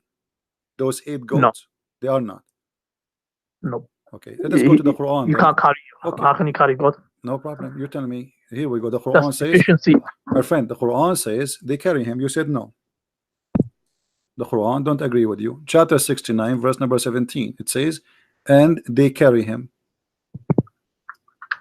Let's look at the verse. And those angels are goats, according to your prophet. وَالْمُلْكُ عَلَى أَرْجَائِهَا وَيَحْمِلُ عَرْشُ رَبُّكَ فَوْقَهُم يَوْمَئِذٍ ثَمَانِيَةٌ. So at the edges there is 8, and there's angels, and they are carried by 8. The 8, according to your prophet, they are 8 goats. So they are carrying it. No, so they're carrying the throne of Allah. They're not carrying but Allah is above the throne, right? No, but he's not. He's not physically above. Is Allah in the side of the throne? No, I said he's not physically above. This is related to Allah physically his authority. So refers to his authority. So the throne of Allah is empty? Yeah, it's empty. It is empty. Yep. I don't know what's going to be on top of it. Where the Quran says وَعَلَى الْعَرْشِ اسْتَوَى, and on the throne he lived himself. Yeah, that's what you said. He refers to his authority. It doesn't refer to literally. No. Who said that? Who is the one who says to you authority? Yeah, this is a principle. Okay, hold on. But Allah was creating the earth and the heaven before he left up to the throne. So if the throne is the authority, that means Allah, he left the authority there, and he have no authority to create anything. But the Quran says that Allah, he created the earth, and then he created the heaven, and then he went and he leveled himself upon the throne, correct? So what does have to do with the authority? He have the authority wherever he go. Are you saying to me that the throne of Allah is a metaphorical statement, is not a physical throne? No, it's a physical throne. Okay, so it's a physical throne, so it's not an authority. That physical throne doesn't mean that Allah is doing sitting on it. It refers to that Allah established his dominance, like in the sense he established his authority. In that sense, so he mentions like Allah, just how a king has and a queen has like a throne. It establishes authority, like who's in charge and whatnot. Okay, so do Allah need a throne to have authority, or he have authority anyway? He has it anyway, but it doesn't matter if he wants to establish a throne. Is the throne of Allah created by Allah, or it exists before his creation? He was never created. So where Allah he got his throne from? He created it. Okay, so do Allah have authority before he created the throne, or he don't have authority? He has, but this is you can call it like a symbol of authority. But you said this is a throne which is physical. Yes, physical. So why Allah he will need a physical throne if he will not sit in the throne? It's just to show. Show who? Just to the angels, or you can call it people as well. So why the angels are carrying the throne if there is nobody in the throne? to show the authority. Like Okay. the throne is If so Allah massive. is not, if Allah, It's the if size Allah of is it not is so a throne, massive, and it makes people what do you mean? what do you call it, What do you you mean know, show the amazed. authority? What do you mean show the authority? He is the one who created them. What more they want? I mean, he is God, and he is God with a throne or without a throne. Show what authority? This is funny. Are you saying to me that God will not be respected unless he have a throne? He will still be respected. But what I'm saying, Okay. this is So what the something throne God for? intended to do it. So that's his choice. We don't dwell in why. I mean, how Okay. would you know why Okay. Let us until you go. ask Let him? us go back to zero. Hold on. When we spoke about Allah is above the water, and we noticed that Allah is above 8 mountain goats. Why there are 8 mountain goats? Obviously, they're not literal mountain goats, because No, they are. It just from says because who is hooves? Do you know what hooves mean? yeah, but it starts off with telling you the size of places. It probably refers No to some problem. sort They of are size. huge. They are huge, but they are goats, and they have hooves and they have hunches. Does it say that or no? Yeah, so Okay. maybe it's referring to something. What is the use of those 8 goats? Allah knows best. Allah knows best. Okay. I ask you, who is above Allah? There's no Allah does have a place. He does have a direction. No, we have direction now, because as long as he is above those, it means there's direction. The second you say above, it means there's down and there's above. Yeah, but if it is metaphorical, then it It's doesn't not refer to anything. metaphorical, my friend. Why you keep saying metaphorical? Since when? I ask you if the throne is a physical, you said yes. So how is metaphorical? It's not metaphorical. So now, as long the throne is a physical and Allah is above the throne, that's mean it is not metaphorical. You said to me the throne mean authority. No problem, but it's physical still. So the throne mean authority, but it's a physical throne. Is Allah himself is a physical? No. Allah is not a physical. The word physical won't be used with Allah, because he's beyond our comprehension. So when the prophet he says that Allah he will put his foot, is the foot of Allah is fiction or it is real? So okay, let's establish a principle. So we have a principle in Deen, wherever there's verses talking about movement or Allah's hands or shins, all of them will be the meaning of it is not known to us. It could refer to a metaphor. It could refer to something like that. So I never saw, my friend, I never saw a Muslim scholar he said this is referred to metaphor. Where you get this from? This is actually are you a Muslim Sunni? Are you a Muslim Sunni or Shia? Sunni. So why you are saying metaphor? There's no Sunni believe in metaphor about the part of Allah. Allah have hands, Allah have foot, Allah have, I can play for you Zakir Naik, I can play all for you, the one you like. All of them they're Salafis. Yes. So yeah, that's one valid interpretation. Forget about Sunni. What Salafi? No, not Salafi. This is your prophet. This is your prophet. Your prophet, he said clearly, Allah he put his foot over the hellfire, and the fire will say, are there more to come? Tell Allah he put his foot over it, and it will say, qati qati, enough. Yeah. Okay. Yeah, I came across this before. So is that a real foot or not? No, it's not literal. How you know? Based on the principle of Islam. What the principle? Where is the principle? Show me where in the principle it says that Allah is not physical.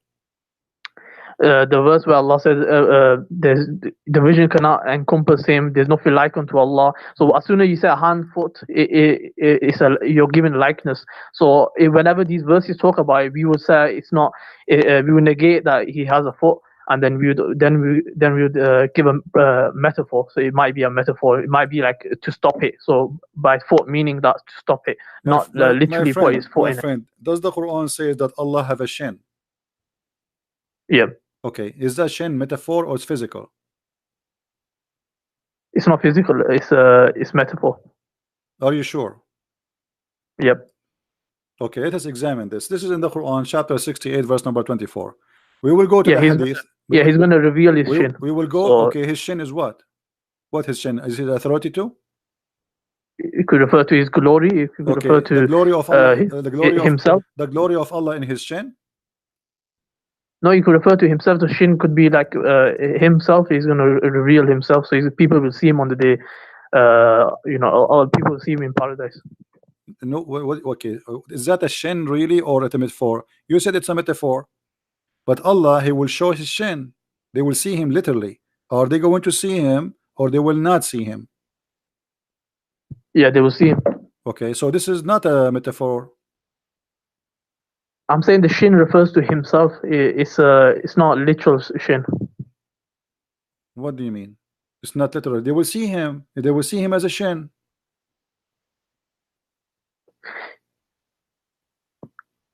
So like I've just explained to you, we have a principle. By that, we My friend, you are interpret you're these words. confusing yourself. Is the shin of Allah metaphor or it's a physical shin? It's not physical. It's a metaphor. Okay. So it refers to something. It could be refers to himself. But you said you will, but you said they will, okay. But you said they will see him. Yeah. Okay. They will see what exactly? That's we haven't seen. If we haven't seen him, how can I describe him? No. He said shin. He said he will lay down his shin, bare his shin. He did not say it's a metaphorical. Nowhere he says that. In the same time, he says they will see him. During the lifetime of the prophet, they came to him and they said to him, shall we see our Lord in the day of resurrection? The prophet said, yes, you will do. See him. And then he explained, are you going to have difficulty to see the sun in the midday? They said no. Are you going to see the sun, the difficulty to see the moon? They said no. He said, this is how you will see Allah. And then Allah, he will come to you in a shape. Is that correct?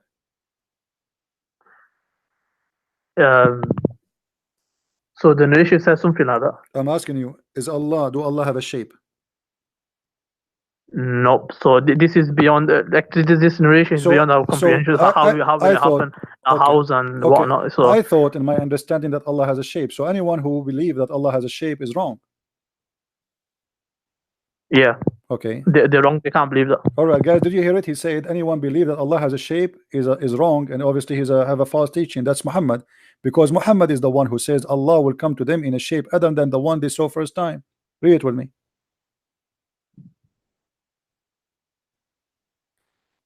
Yeah, that's what I'm saying. I'm saying that this no, what you're saying, my friend, don't change the topic. You just say the one who believes Allah has a shape is wrong. You're a prophet saying Allah has a shape and he will come to you in a shape. You said to me, and I ask you clearly, do you think the one who believed that Allah has a shape is wrong? You said yes. Muhammad, he says Allah will come to them in a shape nearest to the picture that they had in their mind, according to the translation. Yeah, so when it says, for example, it says here the Lord of the worlds will come to them in a shape and nearest to the picture they had in their minds about him. It'll be so. It could refer to Allah presenting a picture to them. So in that sense, Allah comes to them. But they will see. It doesn't have to be like look how fast. Look how fast you change your statement. You said to me, the one who believes that Allah has a shape is wrong. Muhammad, he says he will come to them in a shape. So he is inside that shape, and that shape is physical. When you say shape, it doesn't say that though. No, it says that shape. The word shape is a dimension. The word shape is a dimension, and you know that. Yeah. So I know the shape. So Allah is where is Allah? Allah has a shape is wrong. Where is Allah? Allah is inside that shape. Do you agree? Nope. Well, it says that. Read with me carefully. Allah will come to them in a shape. In a shape. So he is in that shape. It's in front of you. What do you mean now? It could also refer to Allah will bring a shape. You keep saying to me it could be, it could be. Well, there's no it could be, because in front of us it says no. It says you will see him by your eyes, and he will come to you, which means he's coming, moving physically, and then he is coming in a shape. So what is could be? What is the possible could be? It all depends what the narrator intended when he narrated the hadith. So when what was he intending? What do you mean narrated the hadith? This is your prophet talking. Let me ask you, how many shape Allah have? He does have a shape. I just told you. He have no what? He does Allah does have a shape. It says here, the prophet says Allah has a shape. I just explained to you. He refers to like you did not explain to me. No, he said your prophet says Allah will come to you in a shape. You are saying to me he don't have a shape, but the prophet says he have a shape. And not only that, Allah have two shapes. Let us prove it to you. Your prophet said Allah will come to them in a shape other than the one they know, and will say, I am your Lord. They will say, we seek refuge with Allah from you. Do you agree with your prophet? Yeah, you explained to you. So he's not like Allah doesn't have a shape. Okay, so But what he's the going Muslim to now present. He's going to present something to them. So it might be an image or shape, or it could be like a shape. It could be he's going to present something to them that they're going to think that he's. My friend, the word is so that shape. clear. Let us stop playing games. It says Allah will come to them in a shape. So that shape is Allah. He did not say he will send them a shape. He says Allah will come to them in a shape other than they know. So he is coming. Who? Allah. In which case? In how? In a shape which they know, and will say, he will say, I am your Lord. So that shape will say, I am your Lord, I'm Allah. So why you keep saying it's not a shape?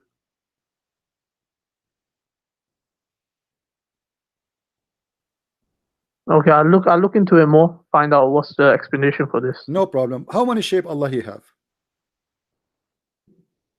He does have a shape, I'll just explain to you. I mean, my friend, you are really funny. Why you keep saying to me there's no shape, and the prophet he's saying Allah will come to them in a shape. Allah, he will not send a shape, he will come to them in a shape. So Allah now he have a form, and that form is a shape, and he will say to them, I am your Lord. Who is talking? The shape, which is who? Allah. And you keep saying to me there is no shape. Yeah, it's based on the usul of the Quran. What usul al-Quran? What usul al-Quran? What usul al-Quran? Where is that? There's Show me. nothing like unto Allah. So what? There's Nothing like him. unto Who Allah. said there's something like the shape? Who said that the shape like something else? Who care? It does say, like, you are assuming that the shape is like me or like you. We did not say that. He says he will come to them in a shape. So why you are jumping to make this statement? So Allah will come to them in a shape. We do not know what the shape, but yet the Muslims, he will come to them in a shape which they know, and they will say to them, I'm your Lord. And then they will say, for sure, you're our Lord. How many shape Allah you have? He have two shape. Is that true? No, but I'll find out more about the narration. No, before you find out, here we go. It's in front of us, my friend. It's in front of us. Because Allah first time, he will come to them in a shape. Hold on. Yeah. Allah will come to them first in a shape other than the one which they know. And the Muslims will refuse him, and they will believe he's shaitan. Read me carefully. When Allah he come to them in a shape which they don't know, Allah will come to them in a shape other than they know, and will say, I am your Lord. They will say, we seek refuge by Allah from you, and you know, this is our place which we will not follow you, you are shaitan. So you Muslims, you refuse what in this Allah here? What is the rejection? That is something fake is going to be presented to them. I'm asking you, what is the rejection? Why you are rejecting Allah now? Allah is coming to you in a shape. What is the reason for rejection Allah here? Why you reject him? He says to you, I am Allah your Lord. You say to him, no, you are not. We seek refuge from Allah from you, which means you are shaitan. Why you Muslim think he is shaitan?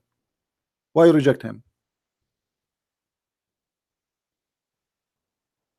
Yeah, like I said, I need to find out more about the narration. You need to find out. Okay, you know what?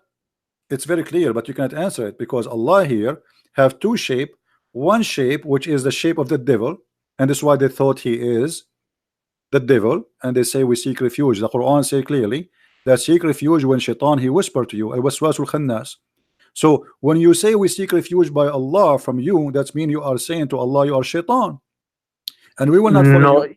No, even if you take it literally, that he has a shape and all that, that doesn't prove your point in the sense that, because all he's saying is that Allah's gonna, if you're gonna take your perspective on it, so he's gonna come in a shape, then he's going to, you know, show my image, for example, what they had in their mind. So when they're seeking refuge, from basically the image that they gain portrayed. But the hadith saying Allah will come to them in a shape. He is not saying I will send you an image as you claim. So your statement is false because he himself coming. Allah will come. This is the coming Allah, which is in a shape. Not Allah will send them a shape and the shape will talk to them. So your statement is false. Secondly, from the beginning of the story it says, they said, are we going to see Allah? He did not say to them, are we going to see someone who present Allah? No. The question was, Are we going to see Allah? He said yes. And he said, even, do you have difficulty to see the light of the moon when the night is clear? They said no. He said, this is how you see Allah. So they are speaking about seeing. He compare Allah, seeing Allah, to the moon. Moon is a physical, the sun is a physical. So don't tell me we cannot compare, because your prophet compare. Secondly, when Allah he come to you in the shape, why he is rejected? He said to you, I'm Allah. Yeah, if I take your perspective, so it will be. Don't stop, my friend. Stop saying your perspective. This is what your prophet is saying. This is not me. Read with me carefully. They said to him, are we going to see Allah? Not imagine Allah. Are we going to see Allah in the day of resurrection? Some people say it, O Messenger of Allah, shall we see our Lord in the day of resurrection? He said, do you crowd and squeeze each other on looking at the sun when it is not hiding by the cloud? They said no. He said, okay, do you crowd and squeeze each other to looking at the moon when it's full and it's not hiding in the cloud? They said no. He said, this is how you will see your Lord. So this is about seeing him, and he is comparing him to a physical object, the sun and the moon. So stop saying to me this is your perspective. Secondly, when the hadith says Allah will come to them in a shape other than the one they knew, this is not an imaginary. This is he's telling you a fact, a statement of movement. Allah will come. Allah is coming. Allah is not appearing. Allah will come. Allah will come to them in a shape other than the one they know, and he will say, I am your Lord. In return, the Muslim will reject Allah, and they will say, we refuse you. We seek refuge by Allah against you, which means they believe he's a devil. Question: why they refuse Allah? So they don't refuse Allah, they refuse the image that's like other person or whatever in their mind. Thank you, guys. They refuse the image of Allah, the shape of Allah. Why they refuse the shape of Allah? No, this I'm just saying that that's your perspective. So I'm commenting on that. My perspective. This is not my Even perspective. then you're wrong. It's in the front of us, and stop playing games, please. It says he will come to them in a shape. Who is the one is coming? It's not an image walking by itself. It is Allah coming. Allah in that shape, and yet the Muslim, they will reject that shape. Why?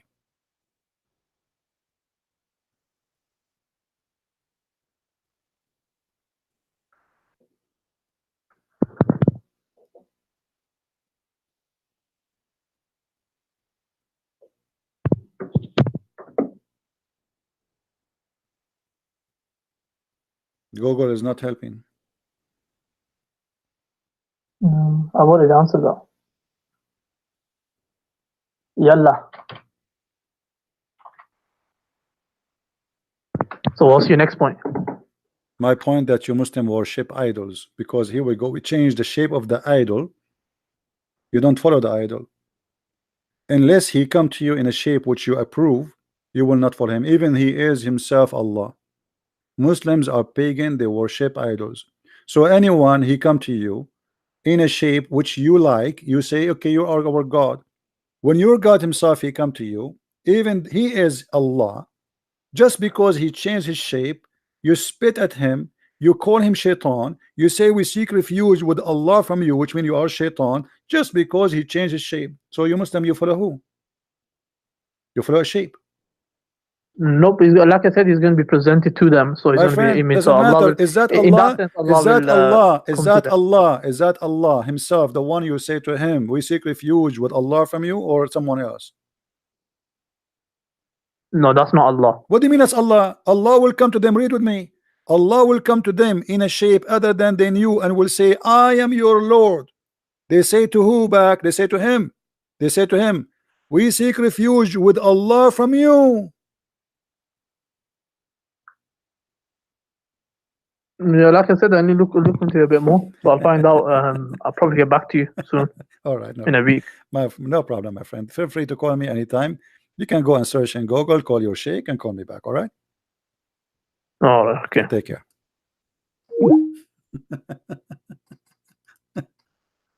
Followers of shape. Followers of shape. Pagan. The pagan god, he changed his idol. They don't like it. They throw rocks at him. And they don't like the shape of Jesus. We refuse him. We follow shape. We are people who worship shape, follow shape, bow down to shape. And if that shape did not come to us as we like that shape, we will throw rocks at that shape, even if it's Allah. This is what the story is saying. A clear proof that Islam is a big fat cult.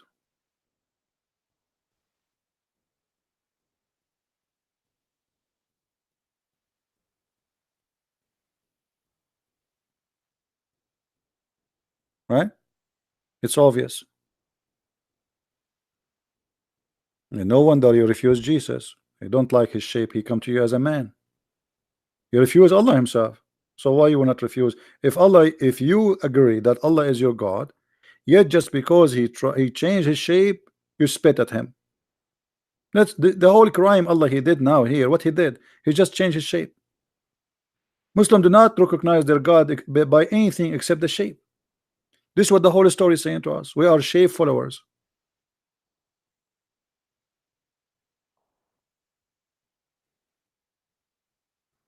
We are shape followers. And the funny, it says Allah will come to them in a shape. He says to us that Allah is not a shape. It says in the front of you.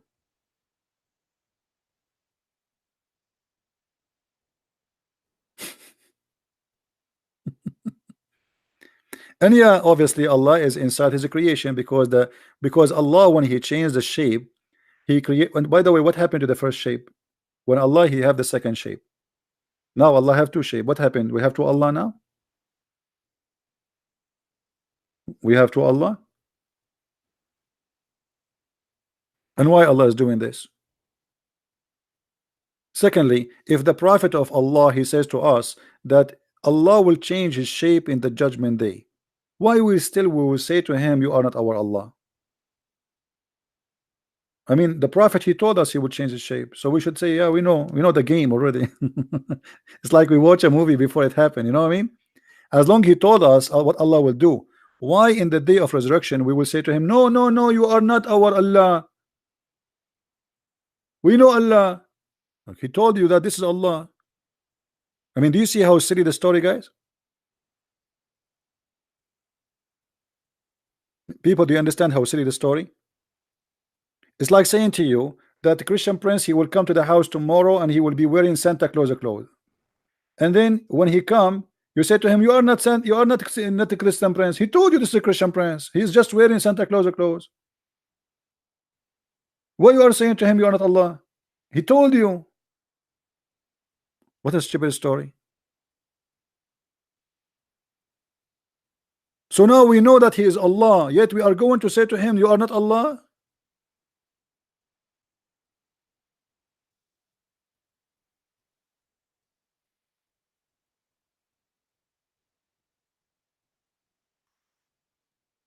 Any Muslim?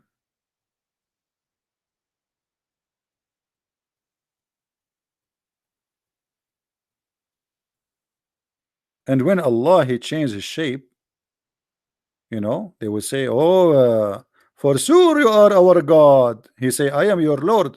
And then Allah will come to them in a shape they know. What is the shape you know? What is that? What is the shape you know? Giraffe? Elephant? You just told me we do not know the shape of Allah. And Allah is not a physical being and nothing like Allah. So how you know his shape?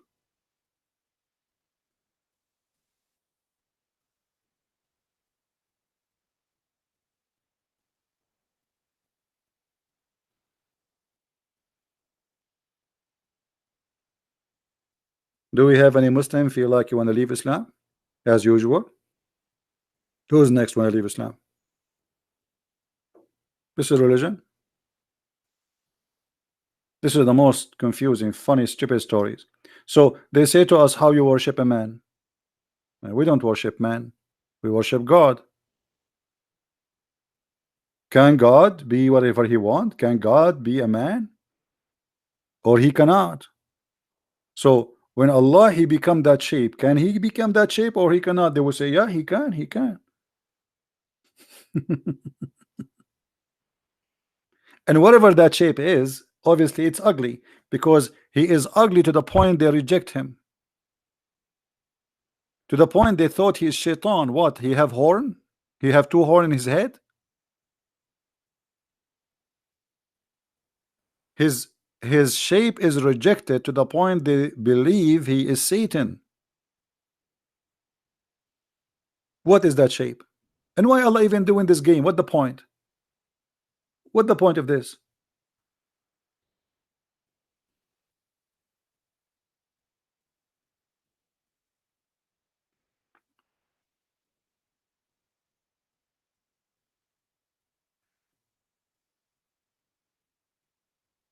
Any Muslim? Well, all Muslims, they make video, they say Christian Prince is wrong, but nobody can answer me. I go to sleep, they start making comment. When I am live on air, as you see, I need to search.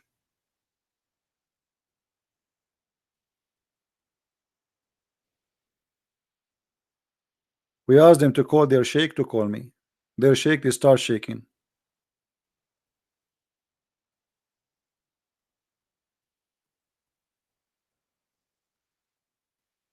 What a funny religion.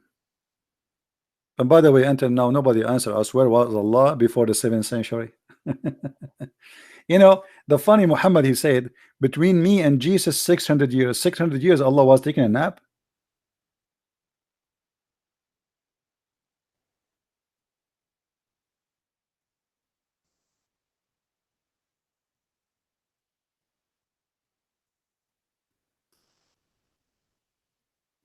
All right, let's see this gentleman here.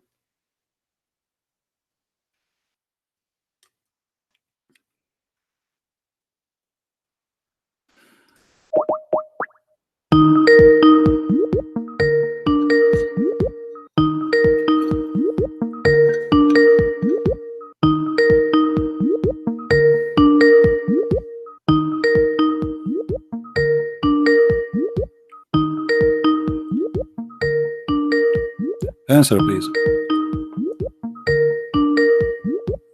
Well, he is not answering.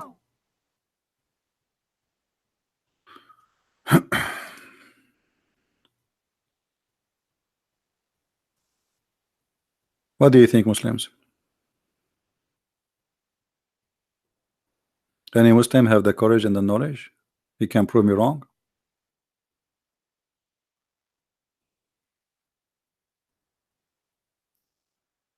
This is a very stupid cult. And look how the Muslim, they try to make it like they water the question. Maybe it could be. It could be maybe, you know, maybe religion of maybe. When they want Allah have a shape, when they want Allah don't have a shape. Is the one who have a say Allah has a shape is wrong? He says yes. We showed him that he's a prophet saying that. He said it doesn't say that because now it's too late.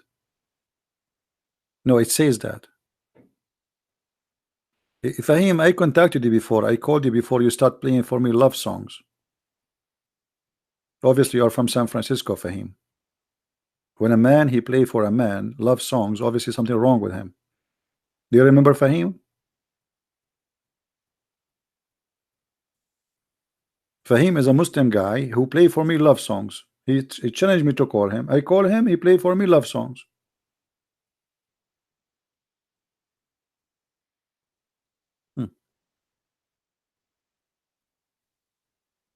Same as he's a prophet.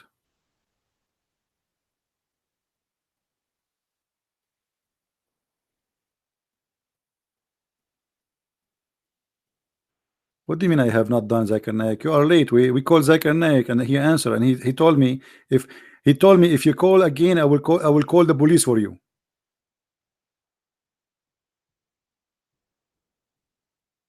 I did and I called the guy. You gave me his ID to call him tribe Tip Beer. I don't know how to read your name. Tip Beer. I did. He did not answer.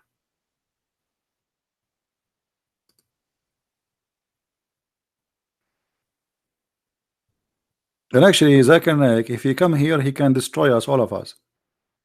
If you remember when they asked him why a Muslim woman she can't be a prophet in Islam, you know, he gave him an amazing, beautiful answer. The sitter they ask a question. Why in Islam there is no women to the prophet? And actually, I confirm that in Islam there is no women see the Prophet, and there is a logical learned for them. And I give example: if a woman in Islam to become a prophet, he had to read the congregation, and if read the congregation, he had to do and wudu, and if you do wudu, everybody will look at her ass.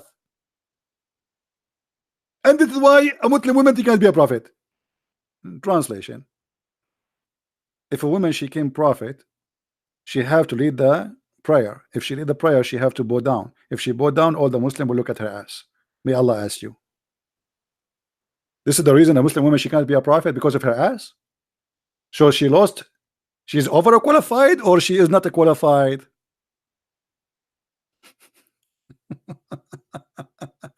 Imagine someone applied to work as a prophet, and in the resume it says she have a nice ass, and they say to her, you are overqualified for the job because your ass is so beautiful.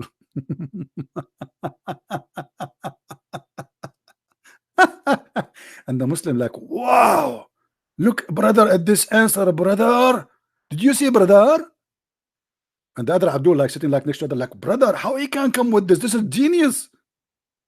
Our brother here is a genius. What a crazy cult. And by the way, even the hadith confirmed that the Muslims, they cannot pray to Allah if they see a nice bum in front of us, in front of them. If you remember, a bunch of Muslims, they come to the Caliphate Uthman, and they told him, we have an imam who is an imam of a fitna, which means imam of temptation.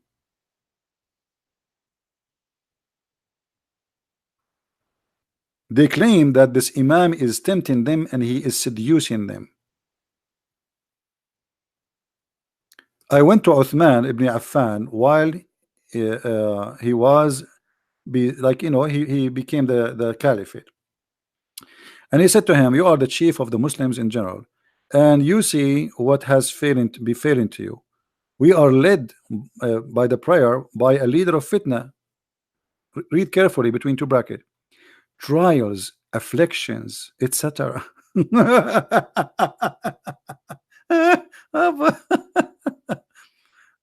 And what's wrong with him?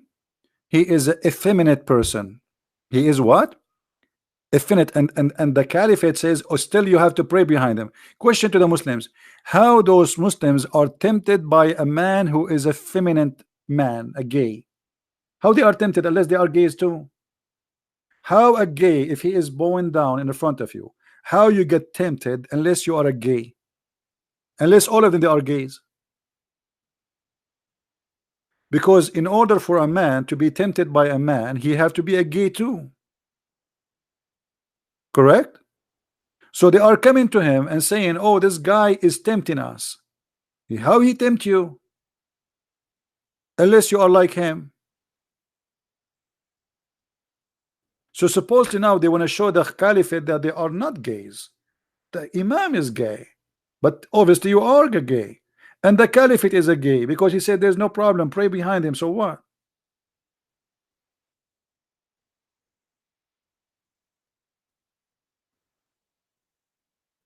Do we have any Muslim here?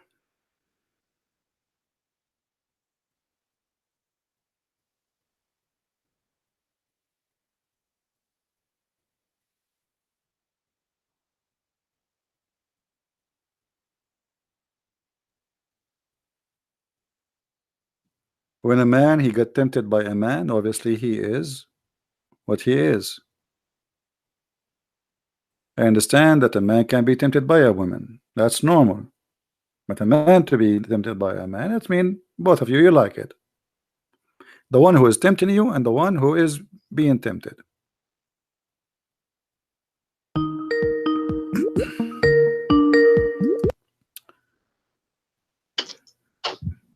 Hello. Assalamu alaikum. Wa alaikum. Thank you. How are you? I'm fine. What do you want to say to us? What was that? So are you a Muslim? Yes.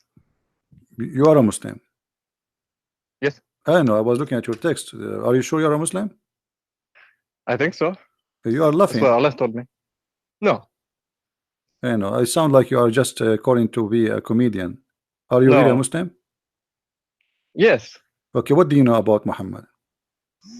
But Mohammed, Yeah? he's a messenger of Allah. What his message?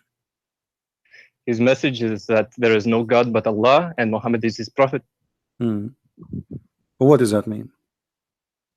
It means that there is one God, and that Muhammad's message is the authentic message of Allah. So there is one God. So why Allah he says he is the best of the creators? It's symbolic language about the angels. What about the angels? That they are co-creators with Allah. The angels they create too? With Allah, they Really? help form. Okay, Yes. what they create? What the angels create? So they help him create the world. Really? Like what? Where do you get this information from? It is from Allah Himself. Where? He speaks to me. Where? Allah he speak to you. Yeah. You must be a messenger too. Yes, I think so. Did he squeeze you too, or he squeezed only Muhammad? No, no squeezing. No squeezing. Do you think something wrong? I mean, don't you think this is missing? No, it's not his complete message. That's why I'm here. Oh, so you are a prophet. Yes. Okay, well, nice to talk to you. I don't have time for trolls. Do we have any Muslim?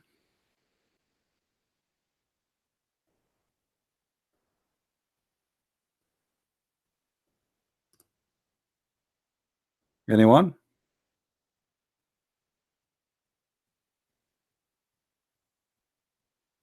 Some people looking for attention, you know. Poor people. Attention, attention, attention. When you are empty, you have nothing inside you, and you want to be seen, you need to seek attention. Some people, they make their skirt short. You do the opposite of what people do, you know. You can go in the wrong highway. Once there was a guy from my country, which is, you know, next to Brazil, like Saudi Arabia, you know, next to the border, and Iran, and you know, South America. He was driving in the highway in America, and he heard in the news the radio station saying that attention, attention, there's a guy driving in the wrong highway, etc. So this guy, he was saying, he's an Arab like me, he was saying to himself, stupid station, one only, say two, say three, say four, say five, say six, say seven, say eight. It's not only one in the wrong direction, all of them, they are in the wrong direction, because obviously he is the one taking the wrong highway, and now he is thinking that all those people are coming in the wrong way. Hello? Hello? Yes. Is there any volume anymore or not? No, nothing. We do this. Speaker. Do you hear me? Yeah, but I can hear you, but very slow. Because we're trying to fix the. is that speaker? Can you hear me now? I do hear you. But it's coming when it's slow. Anyway, put it on your ear.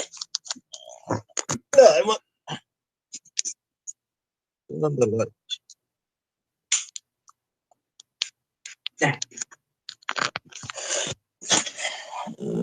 Where it is. How you doing? I'm fine, my friend. How I can help you? Oh, that is much better now. All right. I don't want to go.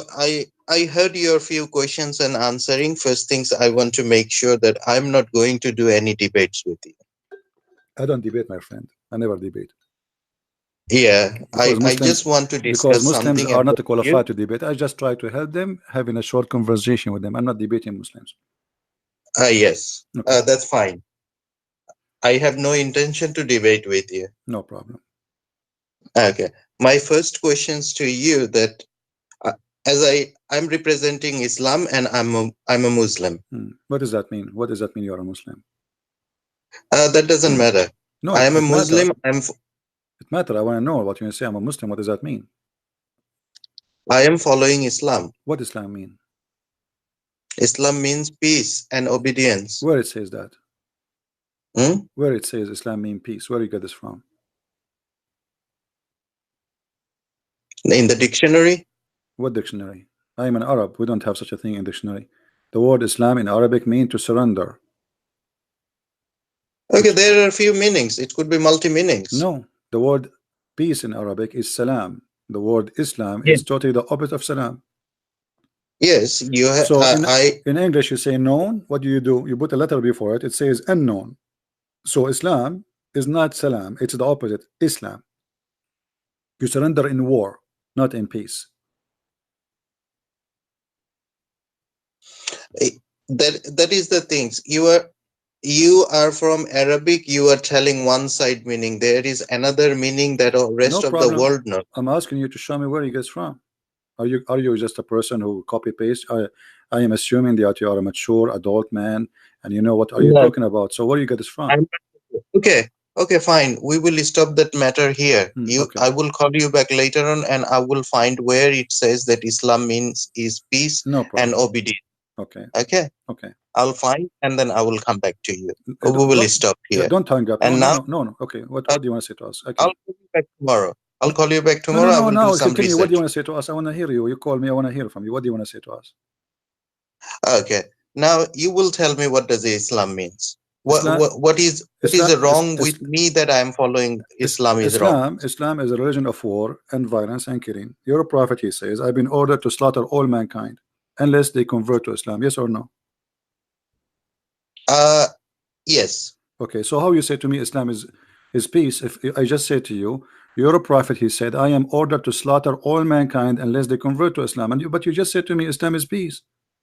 How Islam is peace, but you want to kill all mankind unless they convert to Islam? Yes.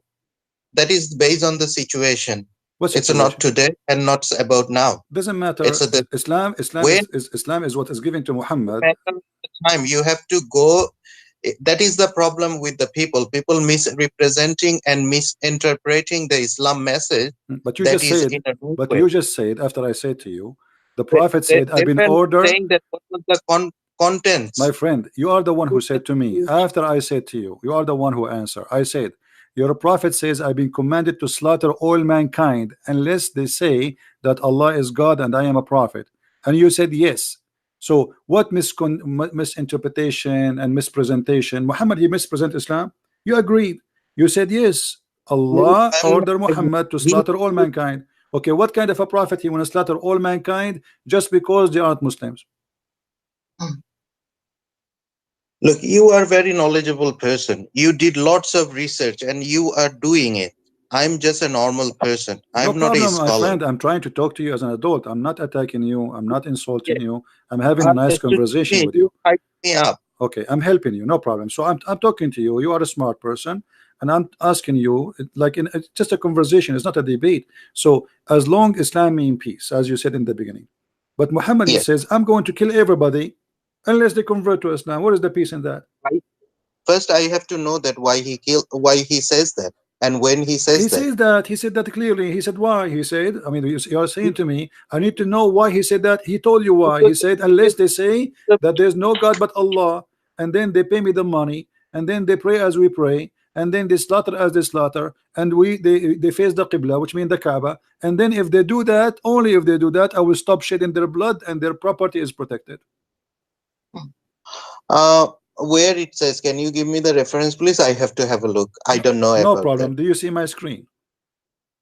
No. Cannot CP because it's on my phone. Okay. I cannot show him. I will send you the link. I will send you the link. There's many references, but I will show you the accurate, sahih, correct ones, and you can read it when you want. Oh, sorry for that. Anyway, can you tell me the statement again, please? If you don't mind. The Prophet said, and I'm reading in front of us, he said, I have been commanded that I should fight against people till they declare that there is no God but Allah, and when they profess that there is no God but Allah, their blood and their richness granted protection in my behalf, except where is justified by the law. So Muhammad, he says that this is Sahih Muslim, hadith number 21c, and we can show you more hadith. There's endless of them.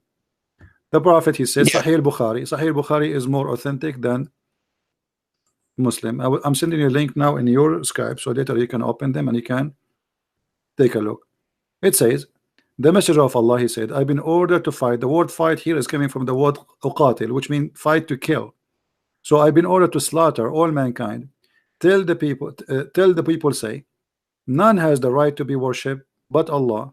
And if they say so, pray and pray like our prayer, face the Qibla, and slaughter as we slaughter, which means not only you have to say the Shahada, you have to pray as he pray, you have even changed direction of the prayer, and even the food you eat, you have to slaughter as he slaughter, and then only then their blood and their property will be secured from us, which means Muhammad will not rape your wife, will not take your children as slaves, and he will not cut your neck.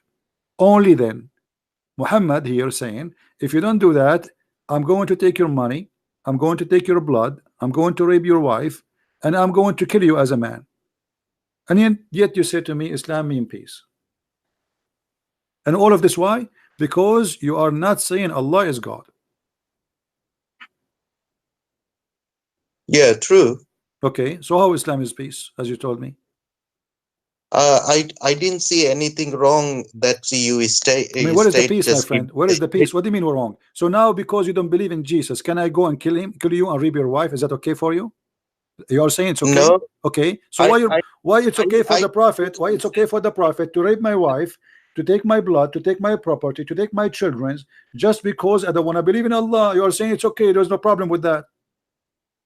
No, that is not been saying. That is in the different situation. The circumstance. No, not situation. He says, I've been ordered to fight all the people. All the people. What situation? Your prophet is the one you follow, and he is saying his message. This is Islam. Islam is, I've been ordered to fight all mankind and kill them, unless they do the following. So what situation? The situation is the following. You say Allah is God. I have to know about that. You knew about that. You know the meaning and you know the hadith. You gave me the source. I will do some research and I will be back to you. No problem. Take care, my friend. Take care. To be and Islam is peace. I feel sorry for those Muslims. Many of them, they have no idea what they are talking about.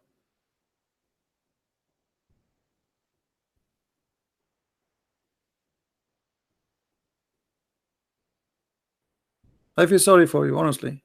I don't think you're a bad person. I think you're just fooling yourself, going in denial, and you say, what's wrong with that? I mean, what's wrong? Don't you want to use your brain? Use it. God, he gave you a brain.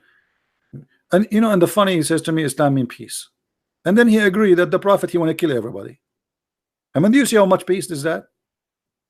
The prophet, he will rape your wife, he will take your children, he will take your money, he will steal your house, he will steal your property, he will enslave your children.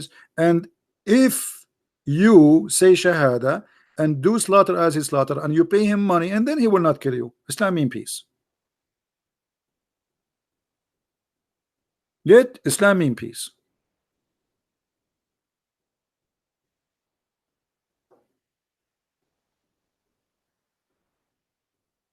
I feel sorry for you. You are going in denial, my friend. You are trying to deny the fact and the madness, and this guy is a criminal.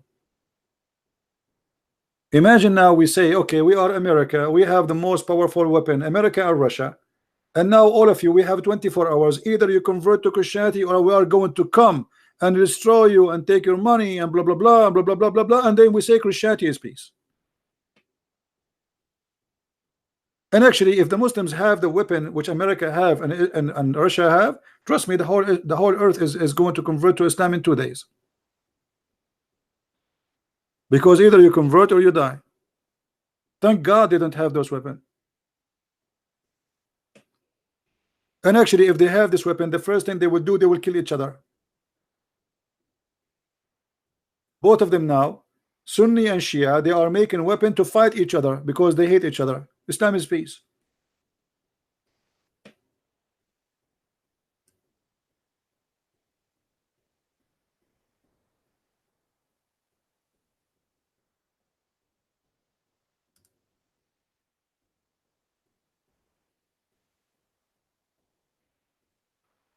Anyone who convert to Islam, I say to you loud and clear, you are just an idiot and you are a fool. I don't decorate the words, I say it as it is. Because how you follow such a man?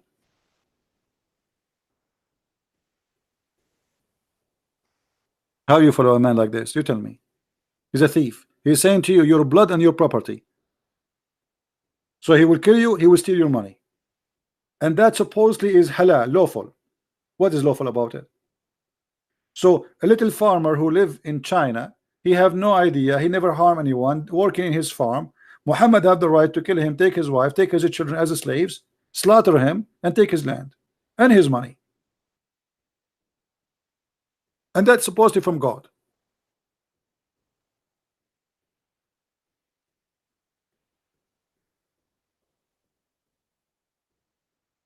Somebody says to me, let me show you what this guy said. His name is a free bird. He said, when the angel of death when the angel of death come to you, you will cry. You will cry asking for forgiveness for Allah. No, my friend, do you know what I would do? I would do as Musa, because I play karate. Is it true that your prophet, he said that when the angel of death came to Musa's, he broke his eye, he took it off, and he broke his wings?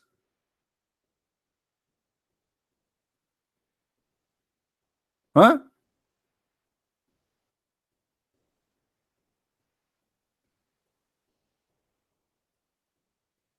How Allah, if he will punish somebody, he sent his angel, the angel of death, and if he say be is going to be, which means you say die, he die. And then Allah, he sent his angel, and then Musa's,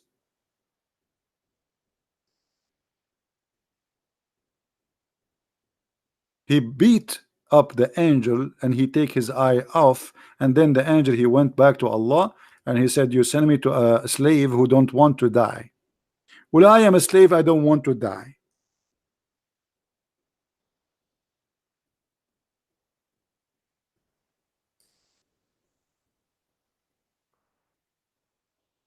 Are you there? Read and laugh. This is your prophet in the story. Abu Huraira reported that the angel of death was sent to Moses, peace upon him, to inform him that his Lord summons. When he came to Moses boxed him. Moses what? Moses, he boxed the angel of death, and his eye was knocked out. He, the angel of death, came back to Allah and said, you send me to a servant who do not want to die. Allah restored his eye in its a proper way. Boing. What is that? Allah, he restored the eye of the angel back in its proper way. So the angel, he went to Moses because Allah sent him, and Moses don't want to die. I mean, what you can do about it? What you can do about it? You can do nothing. That's it. Allah, he sent an angel. Have you ever heard of an angel? He was sent by God, and then you hit him and you knock out his eye? Huh?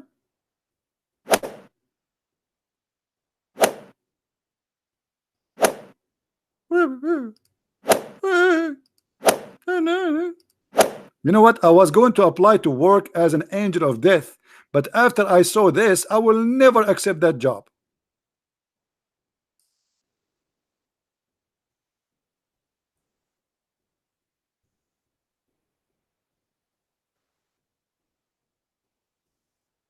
So don't tell me about the angel of death. And since when You can change the day you want to die. If Allah said to you, you will die here, and that's it, you beat the angel and you send him back, and the angel went back, and my eye, look what you did to me. And Allah says, Habibi, Allah is a Jew. Habibi Muhammad, Habibi angel, what happened, Habibi? Oh, they sent me to Moses, and he put me in my eye here, I'm going now, Nino, one. And Allah, he said, okay, to the angel, okay, lay down, and let me get some first aid, and I will fix it for you. He put his eye back in the proper place where it was before. I mean, his eye was where after he beat him? It was in his nose, in his mouth, in his bum. Where? His eye came out where?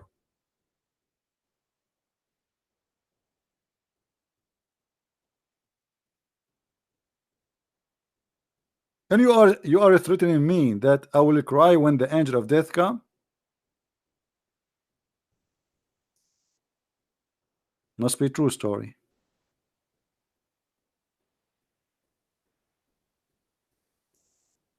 So this is what you have for me? Angel of death?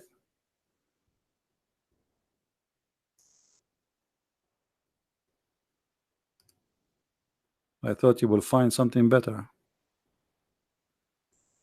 Do we have any Muslim want to say something?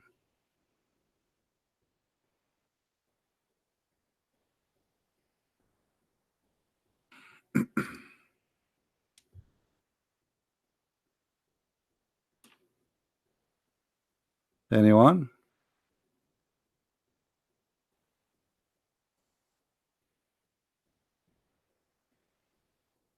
And not only that, after that, Allah negotiate with Moses for how long he will live.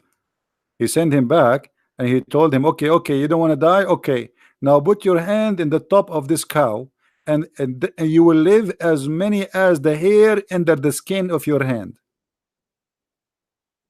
You see it? I mean, have you ever heard of this?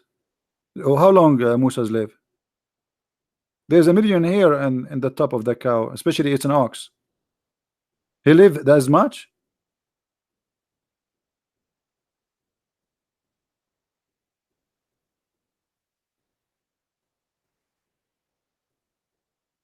Do we have any Muslim? And by the way, for those who are asking about the angel of death, he is fine right now. I just spoke to him yesterday. He's doing fine. His eye, like, he have some pain. He have like a red spot there, because Moses, Moses is a Jew, and he was trained by the Mossad. And this is why, that's explained why he was hitting really hard.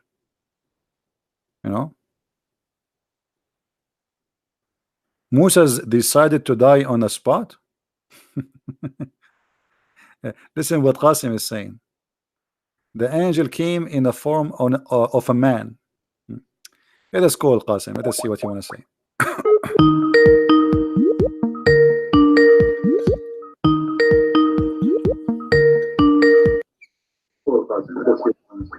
Okay, Qasim, tell us what happened. Mute you too, please. Yep. Yeah, what happened, Qasim? Explain to us. So Allah, he sent his angel to Moses. Yeah, so he came. He used to be the angel of death. Used to come in the form of a man in the previous time. So he came in the form of a man. Oh, and so Moses this is in the previous time. He was the angel. This is Moses didn't know he was the angel, so okay, he hit him. Where do you get this that from the previous time? So after this day, the angel, he don't come as a man no more? That's our understanding based on because he used to come in the physical form, so you can see him in the as a human. So where do you get this from? That the angel of death, he come to you in a physical form, and a physical form of a man? From this narration itself. Where it says? He says his eye came out. What? He says his eye came out. Will Allah have eyes? No, he doesn't. No? Okay. Allah don't have eyes. Okay, here we go. This is your, hold on. You're a prophet. He says Allah is short and fat, and he have big ass, and he have two eyes. Here we go. Let me show you. No. But don't tell me no. I'm talking to Christian Prince. Here we go. That's your God. No, that's not my God. This is your God. Here we go. This is your prophet saying that. Read it carefully, and I'm listening.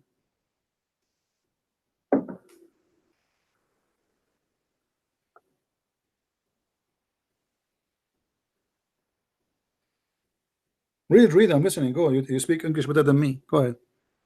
Yeah, so it says the Prophet ﷺ said, "I have told you so much about the Dajjal that I am afraid you may not understand. The Antichrist is short, hen-toed, woolly-haired, one-eyed, and eyesightless, and neither protruding nor deep-seated. If you are confused about him, know that your Lord is not one-eyed." You said to me, Allah don't have one eyes. Yeah. Your prophet confirmed. Your prophet he confirmed. No, yeah. You see, your prophet he confirmed that the only difference between the Antichrist and Allah is just the eye. And Muhammad is afraid that you Muslim you will be confused about how Allah look like, because he look exactly as that man. And the only difference between them you should know. How you can recognize him? You should know that your Lord is not one eye. So you said to me, Allah don't have an eye. You're a prophet. He say no, he have two eyes, and he look exactly the same as this guy, but the only difference between them and that guy is the eye. Right. So this is for emphasis. So it doesn't say your Lord. It only says that your Lord does have one eye, meaning that the Dajjal will have. He's gonna have one eye, and he's also gonna have another eye. Yeah, but it's gonna be. But your prophet. He says. But your prophet, he said, he's afraid. He's afraid that you might be confused, and people can be confused. Okay, why you are comparing between Allah and a man, and why they will be confused about which one is Allah, unless Allah is a man too? If I have two character, one is an elephant and one is a rat, why I am afraid that you might think that the elephant is a rat? No, the fact of the matter is that people in history have always, even though they had the concept of one God and we can't comprehend God, they still took a human as God. Even at the time after the Prophet, there was people who took certain figures as God, Muslim, and they were Muslims. But then what does have to do with one God and two God? Now this is not the topic. He is speaking about their look. He is afraid that he told you too much about the Antichrist, and now he's afraid that you may not understand. Okay, understand what? He is comparing between the Antichrist. The Antichrist is a man, correct? Yeah, he's a man. Okay, he's a man. So why Allah is compared to a man, and the difference between this man and Allah is one eye? If Allah is not a man anyway, I mean, why we are going to compare between this guy and Allah? He should compare between this guy and the Messiah, because in fact there's no Antichrist in the story here. This is a false translation. It says Al-Masih Ad-Dajjal. So the false Messiah, the guy he is claiming to be the Messiah, he is not claiming to be Allah. So why Muhammad comparing between him and the look of Allah? He should compare between his look and the look of the Messiah. So the interpretation that's going to be given is that this is emphasis on that Allah doesn't have any defect. But this is not the problem. He is saying he's afraid. He's afraid. He's afraid that you not understand about what? He's afraid that they might think that he is Allah. This is why he's comparing between him and Allah. He should compare. You see, the false Messiah, he claimed to be the Messiah. He is not claiming to be Allah supposedly. So why Muhammad is afraid that you might misunderstood who is the false Messiah, telling you that Allah don't have one eye while this person is one eye? So the whole story here is what to warn you that if you want to recognize which one is who, Allah, he look exactly like this man, but the difference between them that Allah is not one eye. So your God is short, he have a big ass, he have a curly hair, he have it says that in front of you. Why? Okay, hold on. What you're doing is you're deducing that, but it's I am not. Okay, tell me why Muhammad is comparing the eyes of this man and the eye of Allah, and he is afraid that you will be confused. Confused about what? Right. So what the Prophet is comparing is that your Lord doesn't have a defect. So one eye is a defect.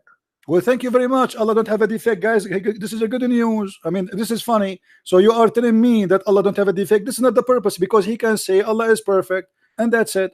But why he is comparing between him and the man? How you Muslim, you say to us Allah is not like anything. You just said to me just 15 minutes ago, you said that. So Allah is unlike anything. So what it's mean to say Allah is not one-eyed, comparing him to a fat short man? Why need to compare him to a fat short man? So the Prophet, he gave like an example for us to relate to. So it's relating that, look, this person will have a defect, but your Lord doesn't have any defect. So that's what it refers to when it says one eye. Okay, so what we learn from this now? So what we learn from this person have a defect, Allah don't have a defect. So what? But why he is comparing him to Allah? Is that an insult? When you compare a man to God and you say the difference between them is the eye, that means the other person, both of them, they are the same, from the same kind, from the same equality. The only difference between them is an eye. With the Dajjal, he's going to be able to bring the rain down, so, and he's going to be able to give life to the dead. Okay. So with all these miracles, okay, but isn't it enough? Isn't it enough to see that he is a man, to know that he is not Allah? If Allah is not a man and he is coming as a man, so we should know that this is not Allah, unless Allah is a man too. No, people can easily confuse it. That's the thing. Okay. So now, if a man, he can bring rain from the sky, and he have an eye which is a problem, that's mean he is the false Messiah. Is that correct? Yeah. So he's a false Messiah. What if this guy? What if this guy he go to Thailand and he fix his eye? Are you going to accept him? I mean, since when we know a person to be a false or not by the look of his eye? He can make a surgery. A person, according to your prophet, this person, he can cut a human being to pieces and he can put them together again. So he's extremely powerful. Can't he fix his eye? The one who cut a human being twice, he cut him by the sword and he make him two pieces and then he put him together. Can't he fix his eye? No, there's only certain things he can do.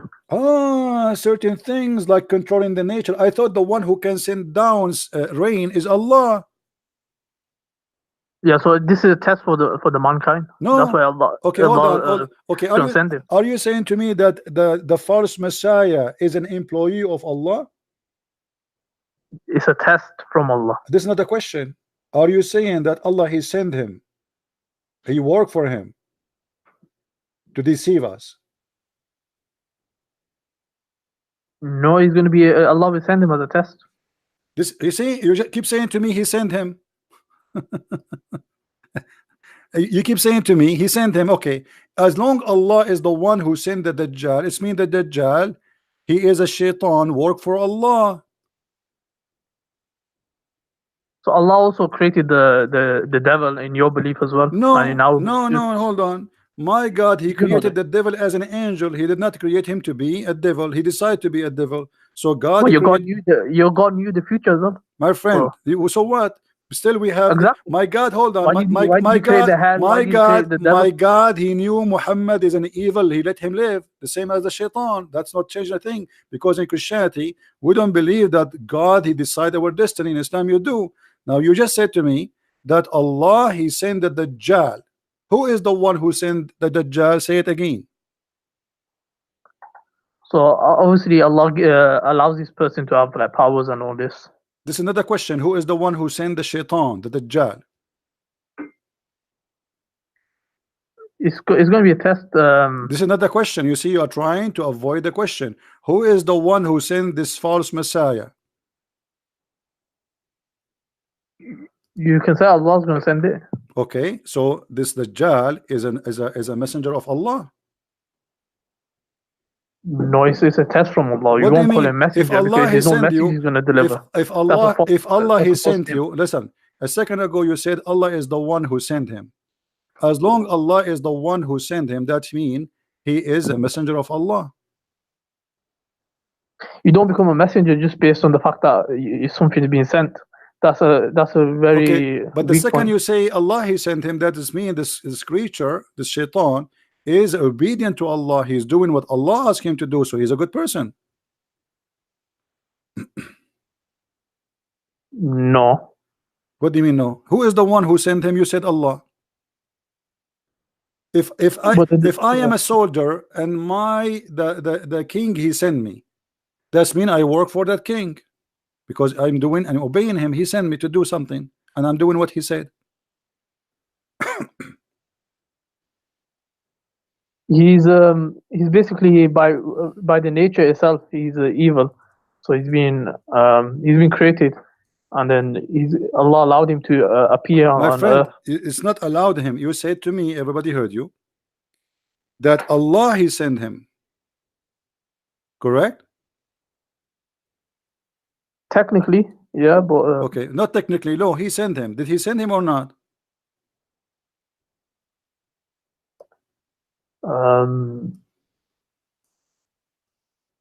Send him in what way? What do you mean? Send To him in deceive what way? us. To deceive us. You said to us, it's a trial. Allah he sent him as a trial. Correct? Yeah, the test. Yeah. Okay, so the Antichrist is a good person. He worked for Allah, and his job is to deceive us. So the bad person is Allah.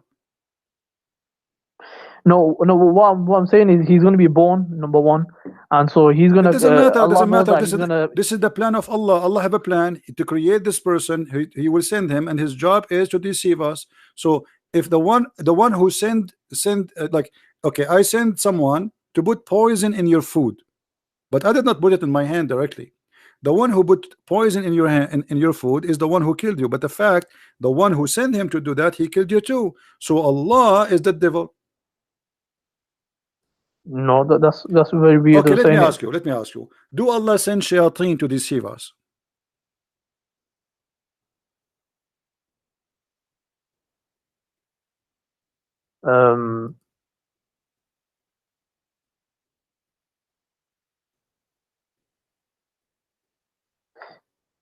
What do you mean send? Like Don't tell me what do you mean. I'm asking you. Do Allah send shayateen to deceive us? It's either you say yes or you say no. This is what it means. Do Allah send shayateen to deceive us?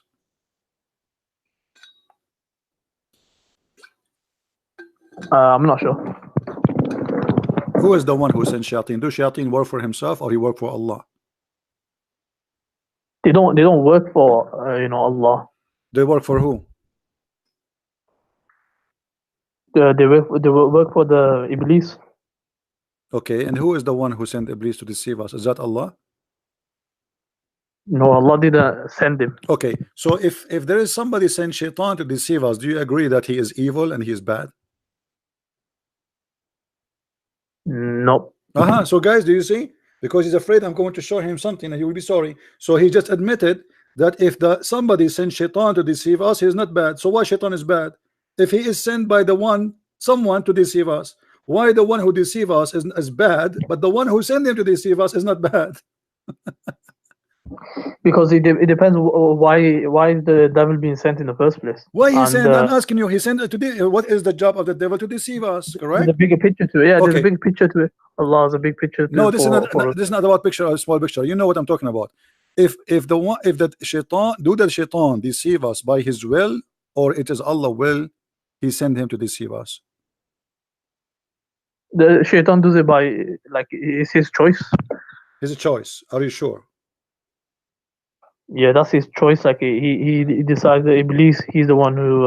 But Allah knew this that's gonna happen. So just like in your belief, your God knew that it's gonna happen. If you are truthful or not.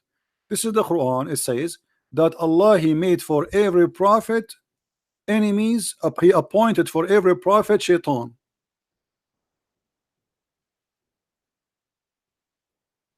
Who is the one who appointed shaitan? Allah. You said to us, lying, sorry to say that it is not Allah who sent shaitan to deceive us. You said it's by his choice. But the Quran says, thus have we appointed into every prophet an enemy from the devil and the mankind. Yeah, so how does he appoint it? That's the question. So is he? He appointed them.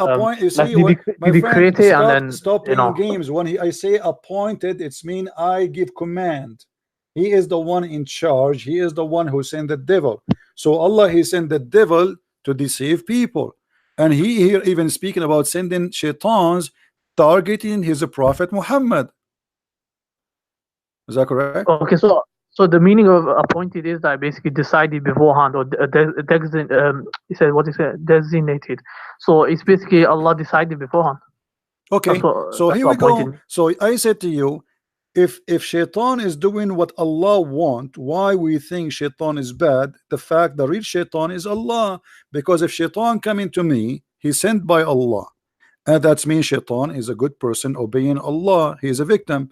In the court of law, if a soldier receive an order from his captain to shoot somebody, The one who should be taken to the court is the one who gave the order, not the soldier, because the soldier, he have no choice. So according to the Quran, Shaitan is a soldier of Allah, and he is a good person. The real devil is Allah, for he is the one who decided to deceive even his prophets. No, so with the devil, he's by the nature itself, he's evil. So with friend, with if Allah, the he's devil, the one who appointed him. What as a by his test. nature? Who is the one who appointed him? Allah. So it's not his nature who appointed him, because if this is by the nature, then the devil should not need Allah to do his job. But what the verse saying, that it is us, it's our command to appoint to every prophet shayateen. Not only but one. in your belief, you got the same thing. You can't be a hypocrite on this. No, we don't, my friend. Shaitan, he was created as an angel, and he refused to obey God, and willingly. Yeah, but didn't your God know the future? Doesn't Did matter. you not know that that's what's there's gonna a happen? huge difference between God. He made him Shaitan to be evil. You see, I can say, okay, God created evil, but he did not create really evil by creating evil. He created angel, and that angel decided by free will to be an evil person. But here, Allah created Shaitan, and he gave him a job, and he worked for him, which means Shaitan is a good person in Islam. Let me ask you. No, yeah, Allah then said to the Shaitan, let me ask you. Do you go to heaven because of your belief and your deeds? By the mercy of Allah, ultimately it's going to be by the mercy of Allah. So what do you mean by the mercy? Is that by the mercy or by the destiny? What do you mean? Okay. When Adam, he commits sin, did he commit sin, or Allah, he made him commit sin? Adam didn't commit sin. He committed a mistake. He made a mistake. Okay. Is that was a choice, or Allah, he forced him to commit sin? Yeah, that was his choice. He made a mistake by choice. By choice. Yeah. So your prophet is lying then? How? Because your prophet, he said no. Your prophet, he said that Adam and Moses, they have a debate, and Moses, he blamed Adam for his sin. So Moses, he said to him, because of you, we are out of heaven, we are miserable. So Adam, he said to him, do you blame me for a destiny created for me? Allah designate for me 40 years before my creation. Right, so what Adam was saying was that this was going to happen anyway. No, but, see, hold on. You said to me that Adam, he did it by choice. Adam saying, do you blame me? Which means you cannot blame me. Do you blame me for which Allah, for an action which Allah had written in my fate 40 years before my creation? So the decision of making sin in Islam is the decision of Allah. Allah, he made us sinners. He is the devil. So Adam saying, you cannot blame me for the sin, because the whole debate is what? You, because of you made us out of heaven. Adam said, do you blame me? Which means you cannot blame me. Allah, he wrote my sin before he created me. It's a destiny. And then your prophet, he took the side with Adam against Moses, and even he repeated the same 3 times as usual. Adam confuted Moses, Adam confuted Moses, Adam confuted Moses, which means yes, Adam's sin, it's not his sin, it is the sin of Allah. Allah is the devil and Adam is a victim. So with regards to humans, we don't have absolute free will. So we have different things. So why we will go to hell? Okay, thank you. So guys, we don't have absolute free will. We don't even any. Here we go. 40 years before his creation. We do have free will, but okay, not hold absolute. on. So we cannot blame Adam for his sin. So we blame who? No, there's no blame. It was supposed to happen like this, and okay, and it supposed to have, so why we blame me for my sin? If I no commit adultery, if I do adultery, can Allah blame me for adultery I do, or I blame Allah? Yeah, the blame was upon you because you got free will to do this. Where do you get this from? Free will? You keep repeating. Are you sure you're a Muslim? Yep. Okay, let's see what your prophet said. Your prophet said that every adulteress, Allah, he gave him he wrote for him the exact fixed portion of adultery. Read with me. Abu Hurairah reported that Allah apostle saying, verily Allah has fixed the very portion of adultery which a man will indulge, which means it's a fixed. Allah, He decide for you. Why you say to me, you blame yourself? Allah, He decide how much adultery I will do. It's not a choice. So look at this madness cult. Allah, before He created us, He decided, okay, Christian prince, he will sleep with 50 women. And then Allah said, kill a Christian prince because he sleep with 50 women. Who is the stupid here? So because Allah knows the future, so He this is not knowing the future. Read carefully. So that read carefully. This is not knowing the future. This is a decision made by Allah about how much we will do. This is not knowing. Read carefully. Allah has fixed the very portion of adultery which a man will indulge. It's not a choice, and which he necessity must commit. Do you see it? Necessity must commit. It is not a choice. Necessity. Yeah, so because it's what do you call it? It's a must that they have to commit. It's because Allah knows the future. So this is not knowing the future. It says He wrote for you a fixed portion. It is not the future, which necessity must commit. He's talking about even the future. He will commit because He wrote it for you. Okay, let me show you this. Stop playing. Keep playing games. People are laughing. A child who is born as a baby, he's 1 day old. He will go to heaven or to hell? The child would go to heaven, or he will have a test. Some scholars have said that he's going to have a test on. A child, he will have a test. 1 day old, he will have a test. he's going to be. Allah will make him age forward, so he's going to have a test. That's a good one, my friend.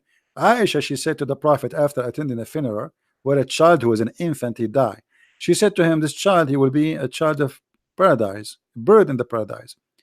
And Muhammad, he says it might be the otherwise, which means he might go to hell. So why the child will go to hell? Because Allah, He wrote their destiny when they are in the backbone of their father. Read carefully. So this is a destiny. This has nothing to do with sin. Allah, He wrote his sin or his, let's say, whatever destiny he have to go to hell or to go to heaven before He created him. So it doesn't matter he is a child who commits sin or not. Read carefully.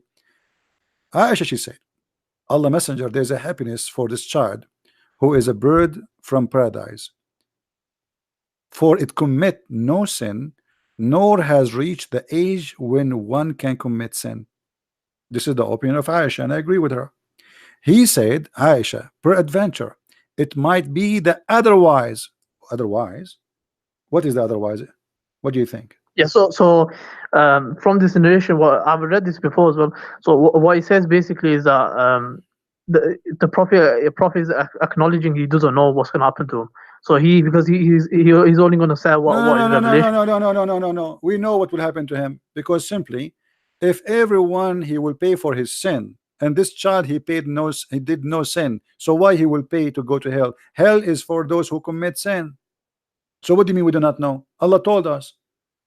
Everyone will pay for his sin, but this child, he did not commit sin, neither he reached the age of sin. So we do not know.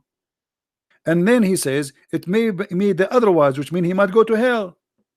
But the guy is dead. He's a child. He's a baby. He's an infant. What otherwise? Read carefully.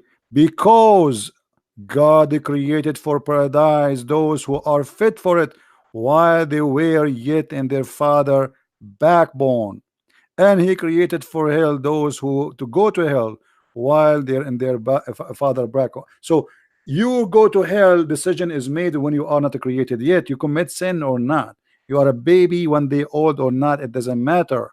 That's what your prophet is saying.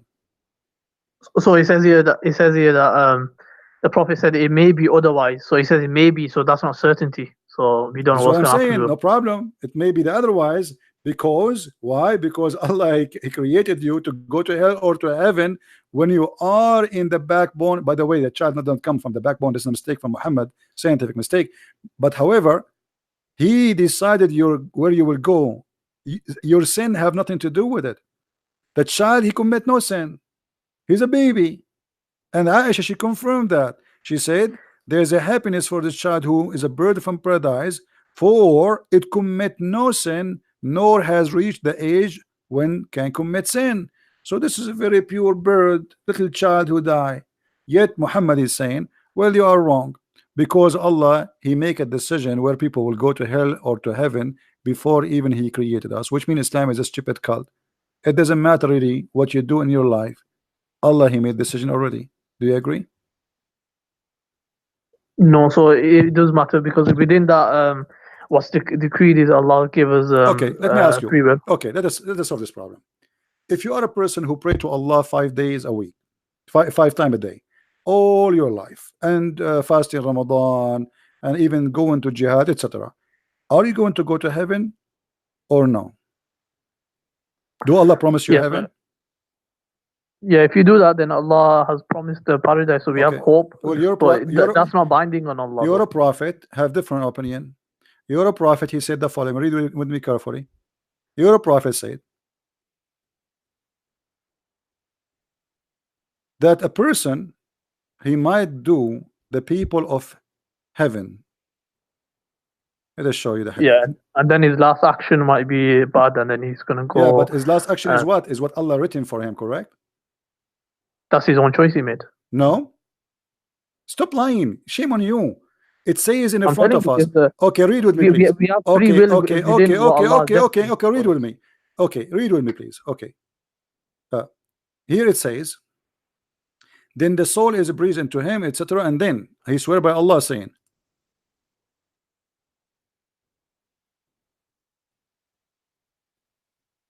and by Allah, a person among you may do the deeds of people of fire till there is only one cubit or an arm distance between him and fire. Okay, this guy is not praying, he don't do jihad, he is a friend to the Christians, which is haram. He eat pork, he don't rape women, which is haram, not to rape women. So he don't do all the bad things which Islam, Allah told him to do, and that will go to take him to hell. But then look what it says, but then that is written which Allah ordered the angel to write, proceed, and he does the deed of people of paradise, and he enter it. So what will make you go to paradise? Is that your deed or what Allah wrote for you? So the writing is basically Allah showing his knowledge. So when you wrote in the Lawhul Mahfuz, big fat liar. This is showing his knowledge, you liar. What knowledge? But then the writing of Allah will proceed. The guy is doing the opposite. This is his free will. The person doing his opposite, he will go to hell. He's almost there, almost in the door. Then what is written by Allah proceed. That was written by Allah, not knowledge. Allah write for you before he created you what you will do. This is not knowledge, liar. And he is showing you the opposite. A man, he will do the deeds of people of paradise till there is only one cubit or two between him and paradise, and then what is written proceed. What is written, this is the will of Allah, and he does the deeds of people of fire, and he enter it. So going to heaven or to hell, it is what by Allah written, and this is why Islam is the most stupid cult ever. So you convert to Islam, you don't convert to Islam, you say pray, you don't pray. It's a garbage, because at the end of the day, it's what Allah he wrote for you. He did not say what Allah knows, he said what Allah written for him. Stop, shame on you. Do you see how they play like a snake? I mean, look how clear the evidence. Yeah, this is Allah knowledge. This is not Allah knowledge. He's showing you two different directions. One is doing the deeds of bad, and the one is doing the deed of good. Allah, at the end, what he wrote for you is going to take over. And this is one of the belief at the pillars of Islam, which is to believe in Allah destiny. This is destiny. So if you are a donkey, this is your business if you can't understand. Donkey maybe don't understand, but a human just should understand. It is not your deed will take you to heaven in Islam. It is what written by Allah. This is why a child who is born a baby, who never commit a sin, still he might go to hell because it is what written for him. It's not about a sin he did.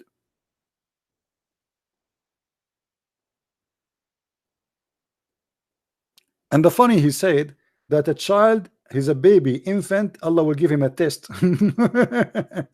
What he will give him a test? He will give him milk and wine. How you can give an infant a test? Hey infant, do you like pepperoni or the nipples of your mom? Okay, you fail. Take him to hell. He said he want the pepperoni. This is made by the Western. It's haram. This is the test for the infant.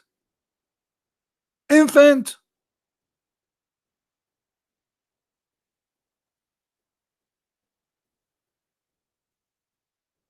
What a crazy cult.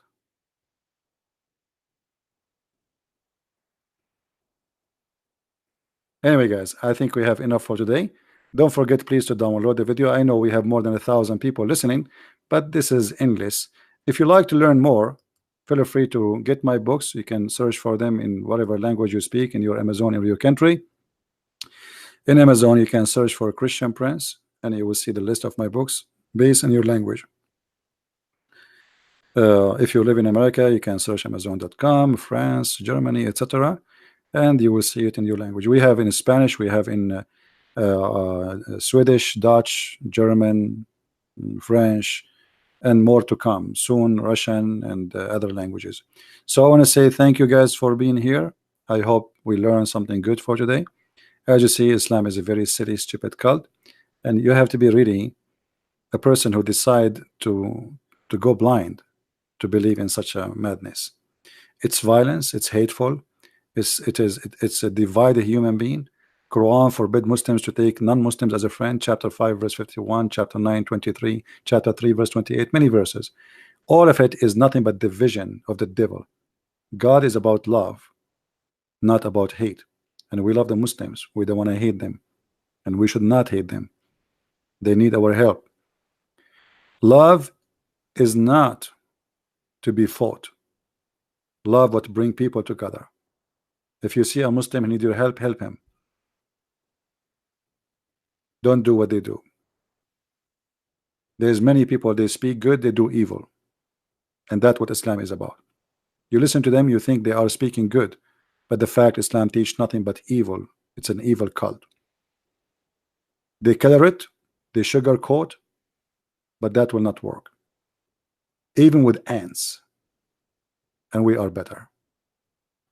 Thank you very much for being here. May the Lord bless you. Until we see you soon again. Christ is Lord. Islam is false. Take care.